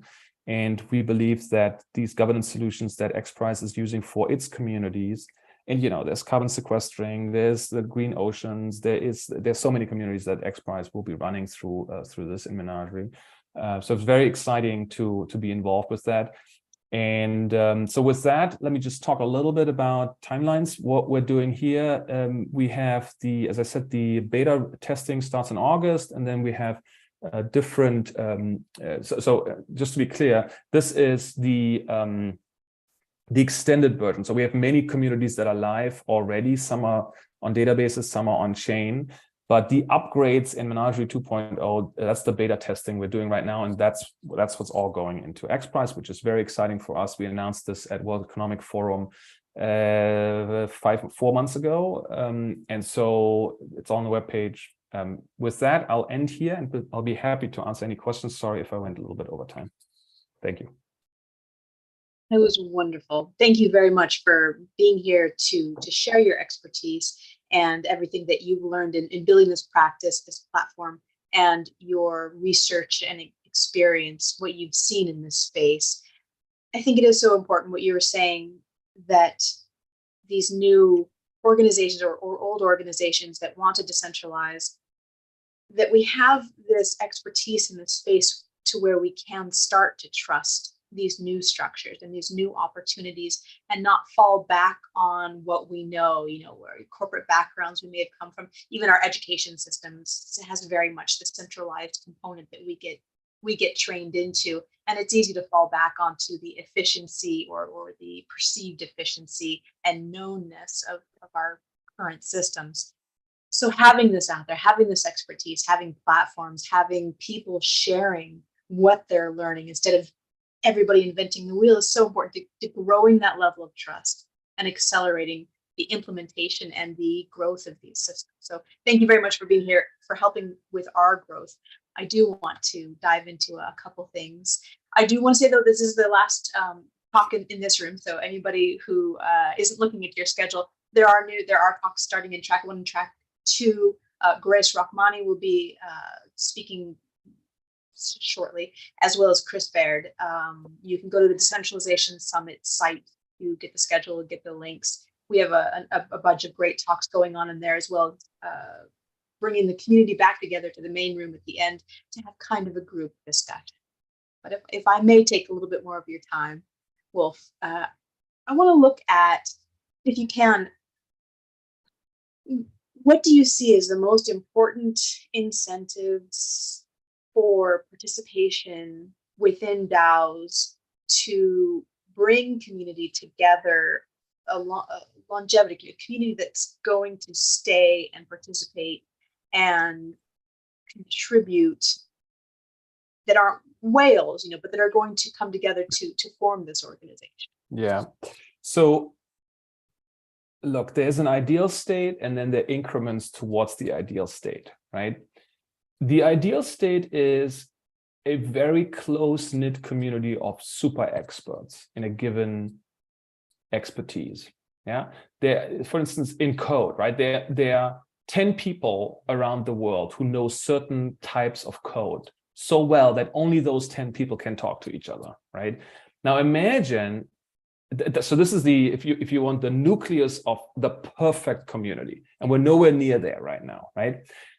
But these people are perfectly incentivized to share because they all have the same expertise and they can all provide the same expertise to externals. They're perfectly incentivized to only work with each other and control output for each other and vote with each other on each other's output, that they can actually become a thriving, economically and intellectually thriving community, right? Because why? These 10 people care deeply about what each other knows about this particular part of code, right? Let's say this, and I know some of those communities, right? Where they are completely distributed around the world, right? Japan, China, Shenzhen, New York City, and LA, right? 10 people. And they're the only experts in the world, right? They are the perfect group, if you want, very small, right? The perfect group to use the system because they're the top experts. And they are working with each other to provide services to externals. And they're internally coordinated to work with each other and provide services to other people who need the code or need expertise on the code and are willing to give jobs and fees to this small community of experts, right? Now, having said that, that is the long term. That's how we look at this long term. We look at this as a horizontal scaling engagement, right? So we have a big, diverse community with different kinds of expertise, over time realizing that they want to hire people within their community or external who have a very specific set of knowledge, right? And who are then saying, okay, well, set up by yourself, we want to hire only you guys to do these, to provide these services to us, yeah? And that's what we've been seeing for about 5 years now, right? So it starts with one very big, diverse community, very well funded, that starts realizing, oh, we can vote on this, but we don't really know enough. So we need to hire this new community. And that's the type of horizontal scaling that we're seeing, right? And the more you do this horizontal scaling, so this is not, hey, we want to be the next Facebook and vertically scale communities, right? And make them bigger. This is about, we know we are too diverse to do this job and effectively vote on something because we don't have enough knowledge. So we need to rely on another expertise in another community to provide the expertise to our diverse community, right? That logic of horizontal scaling is what we're seeing, and we're seeing communities seeding other communities, right? So we're seeing this. I've seen this in many clients that start doing something. Now they can all default back to centralized logic, but once they know enough, we shouldn't be hiring the centralized company because we actually don't know if we can trust their output as much as we can trust the community output that comes out of this new community of experts. And that's what we're seeing, right? So yeah, I'll stop here. Yeah, no, that's wonderful. Kind of along those lines, SingularityNET is obviously starting from the spot of, we have an organization that's fairly strong. We have a community that's very strong. We have some decentralization efforts. We've got our deep funding, community funded grant program. We've got our ambassador program. That's, kind of a marketing and outreach for SingularityNET. And then of course the main community body itself. What are the distinctions or advantages or disadvantages to an organization like SingularityNET now looking to more widely decentralize versus that decentralization from the beginning, from the start, from the initiation? What are the special challenges or opportunities? Yeah. So we see a lot of clients with this. So look, if you don't have the tool sets available to set things up in a decentralized way, typically clients default to centralized committee structures. That's a very slippery slope. And here's why. Because once you set it up in a more centralized environment, it's much more difficult to unwind those power centers that you already created, right? Now, having said that, you basically rely on benevolent dictators who literally wean off their power and give it back to the community by seeding the other communities. Now, there are ways to make this a softer approach where they don't have to surrender power immediately. So the way we would look at this is we would say, look, if there's a reputation token allocation that we can give you that allows you to dominate votes for X amount of time, but as you onboard new people into the community and give them the same reputation token, and you're less engaged, your power wanes over time. And that's really the core logic of dynamic proliferation of decentralization in these systems. And that's the beauty of the engine, if you want, that you can start with a catalyst who would otherwise form a committee top down, and then let this community slowly evolve. We've seen it in the CR DAO, and it evolved quicker than we thought. We thought this would take over a year, and after just 6 months, the founders had to literally say, "Well, we're going to stop funding this because you guys are already at our level now. We're going to stop, right? Because the community is already self-funded, right?" So in the initial phases, it requires this recognition. Yes, we are benevolent dictators at the beginning, but we're onboarding and we're willing to onboard new people and share power. Yeah, absolutely. You can't have the Julius Caesar who then never gave up power, right? That never works. Exactly. Fortunately for us, while Ben has and the organization in general have a deep passion for SingularityNet and the importance of centralizing AI, he would rather be researching AGI than running a company. So yes, we are quite fortunate there. And Ben is great. I met him several years ago at World Economic Forum, I think. I would assume that he would have the right inclinations here. Yes, and then it's a defense mechanism as well. As soon as you have AGI, he doesn't want to be in charge. He very much does not want to be in charge of the platform. It must be community and democratically decentralized, organized. What do you see as the legal future of DAOs? What do you see on the horizon now? I know this is a deep topic, but what do you see? So there's the philosophy and then there's the reality, right? So let me talk reality, because the philosophy only takes us so far, right? So the reality is that in certain legal wrapper jurisdictions, we will need a recognition in a form of precedent, meaning a judge deciding that a given legal wrapper is not circumvented and is in effect a legal wrapper that represents the given community. I have not seen that in any jurisdiction at this point. We are literally pushing for that in Switzerland right now. We don't know if we'll get it this year, but it has to be a recognition that the community and the community governing the legal wrapper representation in that jurisdiction is a valid model. We don't have that right now. It leads to some insecurities. Having said that, many clients run that model in these offshore jurisdictions. Ideally, we would get it in the United States. I'm not somebody who's currently very confident in the different forms of experimentation in the United States, be it Wyoming or co-ops in Pennsylvania or Washington State. I'm not confident right now that these solutions will give us the long-term trajectory that we need in law for decentralized autonomous communities in the United States. But in offshore jurisdictions, I'm confident that these legal shields are effective, and they've proven effective in many cases.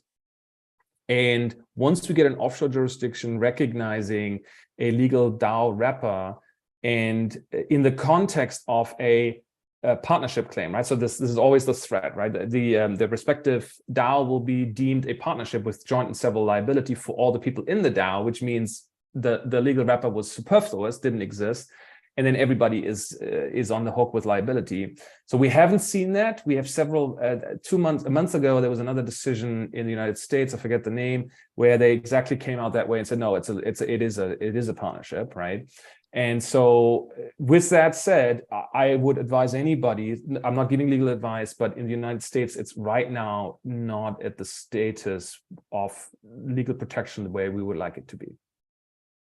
What do you think will be the requirements to get such a judgment? What do you think a DAO will need to demonstrate or be to make that happen? look. Or if it's not your area, that's fine. Wyoming, when Wyoming passed that DAO law, there's some evidence that, it's not evidence, but there's some suggestions that literally the people who passed that law were gunning for a fight with the federal government. Okay, so, and until that fight is fought in the courts, why would you expose yourself to that, right? Now, you see, there's different people pitching this a different way, right? And I'm not going to name names here, but yeah, for now, why take the risk? Right? I don't see it. Yeah. So I want to go back just a little bit. You were saying that one of the big passions for you that brought you to the decentralization space, it sounded like, was addressing security risks, attack resistant systems. Can you talk more to how that brought you to decentralization and what that means to you in the DAO structure? Look, I love all the projects that are currently out there experimenting. Okay, I want to start with that. But if you are experimenting with systems that follow 30-year-old logic of web of trust experimentation, there's thousands, right? I love everything they do because it's a necessary increment and it's necessary experimentation. But if you are exposed to that and your system scales, I wouldn't want to be a founder. Yeah. So with that, 10 years ago, Craig Alcantara and I sat down and we were ready to drop it as soon as somebody said, hey, I found a way to Sybil attack your system, right? And nobody has up to this day. So I'm pretty confident that that this system is something that is workable and that it's worth working on and experimenting with because it is attack resistant, or at least it is more attack resistant than anything else that I've seen and experienced so far. Yeah. Yeah, thank you.